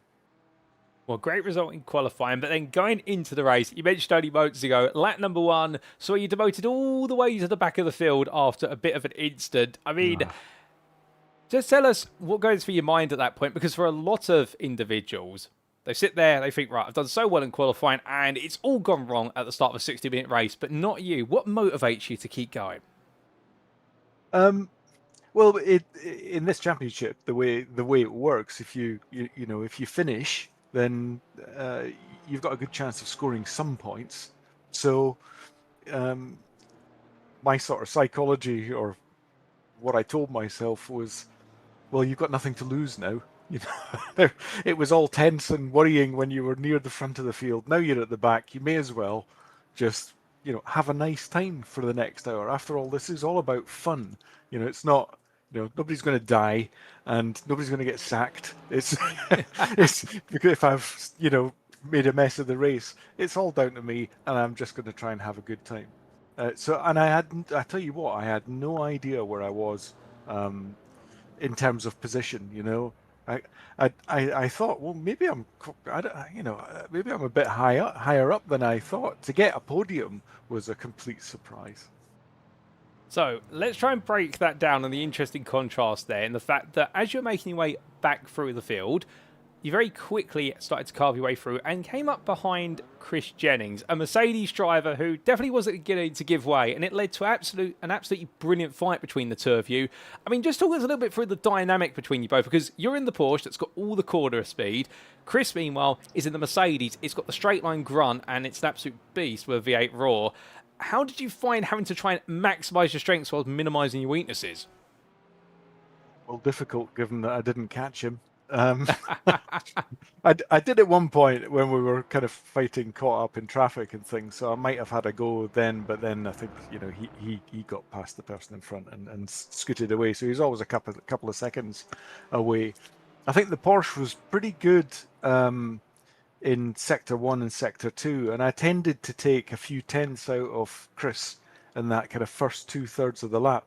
But Sector 3, I don't know what he did in Sector 3, because it was back to square one by the end of Sector 3, so he was really quick through that sector. And the gap just varied somewhere between sort of 1.5 and 3 seconds. I think it finished at 1.9 or 2 or something like that. So we were pretty well matched. Well, indeed, you're both closely matched. But in the background context, of course, this fight initially was for what would have been effectively 5th place, if my maths is correct in my head. Goodness me, it's been some time since I've done 1 + 1 = 2. But the point being, fighting initially for a spot inside the top 5, and then suddenly at some point it becomes a fight for what is effectively second. When did you find out it was a fight for the podium? When I looked at the results after the race. Oh, goodness. I had no idea. I could see that John was, because you only show a few sort of positions on the standings the way I have it configured on my rig. So I could see that John was there.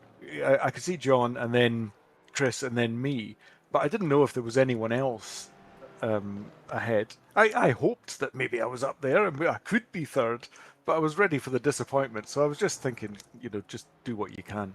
But I had no idea where I was. Oh, absolutely fair. Well, to be fair, you were pleasantly surprised at the end of it. And how does it feel now to finally net that podium that you've come so close to in the first 3 rounds? It's very nice. It's very nice to get a podium. Yeah, it's a great feeling. Just have to hope we can keep up the performance in the next few rounds. Oh, indeed. And speaking of the performance, on reflection, 4 rounds in, you're second in the AM Championship. John Bailiff is extending his lead slightly, and you've got a lot of drivers close behind you. Is this where you expected to be? No, no, I didn't. So I'm already quite happy. Hang up the gloves already and say, well, that was good. Halfway through the season, I was in second. I was hoping that I might be up top 5. To be second is good, but there's a long way to go, and then there's drop scores to start taking in from the next round. They'll start appearing in the score sheets. So that always upsets things a little bit. You think you're doing well, and then you realise you've dropped lots of points. So that's a big factor that will come into play next time. Well, I can just assure the ladies and gentlemen at home, I do have on my wall here an emergency case that says, in case of drop scores, break glass to pick up abacus, essentially. We're not going to break out the abacus just yet. We'll save that for a bit later on. But we head to Germany, 2 weeks' time, the Nürburgring Grosser Preisstrecke. A circuit you're happy with, or perhaps one which may not be as good? I know it's a bit of a Marmite circuit for people. I'm neither pro or against it. It's not a bad circuit, I don't think, but it's not my favourite either. I hope it's a nice wide circuit, so hopefully there will be less incidents there. But I can't tell. I quite like it. I'm hopeful, but you have to keep it on the track in the first 2 laps, which is what I failed to do tonight. Might have been a slightly better result if I'd managed to keep it on track. So that's my goal. My goal is just to drive my race and keep it on track, and we'll see where we get. Well, a very fair goal, to be fair, and one we look forward to seeing you deliver on next round. But just before we do let you go, Rob, is there anyone you'd like to give a shout out or a thank you to live on the broadcast? Just I'll just say hello to my wife Jill, who's given me the time to do all this stuff, and my sons Duncan and Cameron, and my brother Stuart, who will probably be watching, or at least be catching up shortly. They've all been watching the Scotland match, to be fair, so which I had to sacrifice to do this race. So I'm really glad I got a good result. But Scotland are in the World Cup now, so I'll have to watch that back as well tomorrow. Oh, fantastic. Well, it's definitely a brilliant double result, both for Scotland and also for yourself, Rob. With that, it's been a pleasure. Thank you for joining me for an interview this evening, and well done once again on achieving a maiden podium of the season. We look forward to seeing whether you can add to it in 2 weeks' time. But until then, my friend, have a great rest of your evening. Thanks very much, Paul. Good night. So here and there, ladies and gentlemen, from a very happy Rob Sharp. You can hear it in his voice. The Aburis racing driver absolutely pleased with pulling off such a great result. And it's so interesting to hear there the fact that in the end, engrossed in the recovery drive and just picking his way past drivers where he could. And we saw some absolutely superb battles, including what we're seeing on screen here, the back and forth between Rob Sharp, Chris Jennings, and also, to an extent all the way through it, Ryan Penny. And adding it all together, what we saw as a result was really a race where the Aburis racing driver, because he qualified so well but then ended up in the early incidents, he had no pressure on himself to perform and therefore actually exceeded his expectations because he didn't put pressure on himself. It's a very interesting situation, and he talked about there when we go to the Nürburgring in 2 weeks' time, the Grand Prix layout, of course, not the Nordschleife, the fact that he's going into there just looking to finish the race. And I definitely think that approach is what is giving Rob the opportunities to finish on the podium, because he's not pressuring himself into thinking he's going to get a result. He's just there to see the checker flag and have the fun along the way. And that is a common theme across all of our drivers that we've interviewed so far this season. And there's going to be plenty more interviews as the season goes on, and I suspect right now fun will always be the key word here, and it's such a wonderful word to hear from all our drivers up and down this GT4 grid. But with that, ladies and gentlemen, that concludes our interviews for today. And we have heard, and a big thank you to all 3 of our interviewees. We started off in the Pro class for Alex Gall for Chicane and Apex Misses, who becomes the first double winner overall in Pro for this season. We then heard from John Bailiff, who takes his first win in some time for Win It or Bin It Racing. And what a brilliant effort there for the number 23 driver in the AM class after being denied for the last 2 rounds. And indeed, we then also heard from fellow AM driver for Aburis Racing, Rob Sharp there, who started 4th and somehow, by joining all the dots together and not straight lining between 4th and 3rd, finished in 3rd place in the AM class. Congratulations to all 3 of them, and we look forward to plenty more racing from them and all of our drivers in the rounds ahead. But with that, ladies and gentlemen, it is time for us to wrap up. Thank you very much for watching, and if you have enjoyed today's show and perhaps you're sat there right now wanting to know more about the Sim Racing Magazine community, well, you can get on the grid with us by joining the official Discord, invite link available on screen there. And if you do join, of course, you may be able to get on the grid for the GT4 challenge the remainder of the season, or if not, you'll be able to get on the grid for a future edition of it and other series that we do run here at the SRM community. But we'd also like to take a moment to say a big thank you to our series sponsor, and that is none other than Oris Digital. Their web address www.orisdigital.com www.oris.digital. And small teams can make a huge impact in the digital marketing and e-commerce space, and Oris Digital knows that best. With 20 years of collective experience in growing businesses through online marketing channels via the provision of services including affiliate management, Amazon marketing, and digital strategy, Oris Digital delivers tangible results to its clients. If you'd like to know more about how Oris Digital can help you grow your business, be sure to head to their website today at www.oris.digital. We'd also like to take a moment as well to say a big thank you to one of our series partners, and that is none other than Ouroboros Watch. And one of our drivers, Rob Sharp, who we've heard from just a little bit earlier on this evening, runs Ouroboros Watch, which designs and markets watch faces for smartwatches running Google's Wear operating system, or Wear OS. This SRM-themed watch face, which you can see on the right of the screen, is currently under development, and Rob hopes to make it available on Google Play Store in a few weeks' time. It features a bitboard that includes your race position, which improves as you near your step target for the day, a racetrack with selectable colours for each sector, and the trademark Sim Racing Magazine branding, along with other useful information such as heart rate, so you can manage your excitement level in the next Sim Racing Magazine race. If you'd like to know more about Ouroboros Watch's watch faces for smartwatches, why not head to their website, and that is of course at www.ouroboros.com. But with that, ladies and gentlemen, the first half of the season is complete, and we're not going to necessarily take a break more than our standard 2-week gap between rounds, but we'll then make our way back, and on Tuesday the 2nd of December 2025, it will be to Germany for a double header that begins at the Nürburgring Grosser Preisstrecke. For our drivers, it has been a season full of highs and lows, but the drivers who are on highs right now, firstly, overall in the championship is Alex Garr becoming the first 2-time winner of the season, and right now, can anybody slow the progress of the McLaren driver down for Apex and chicane missers? Meanwhile, in the AM class, the picture is perhaps not as clear until tonight, with John Bailiff definitely demonstrating that he's got what it takes to lead the championship and make himself an early favourite, but he's got some fast chargers coming up behind him, including the likes of Rob Sharp and also Chris Jennings. But as we continue on, ladies and gentlemen, the second half of the season is going to see whether the status quo will stand or be challenged, and we will see whether that's the case in 2 weeks' time for round number 5. But until then, we have been Sim Racing Magazine. I've been your host and commentator, Paul Walsh, also known as TX141 or Britain a Spit, depending on what media you follow me on. And until next time, remember to stay safe, stay well, stay smiling, and most importantly, like our drivers, remember to stay on track. Good night.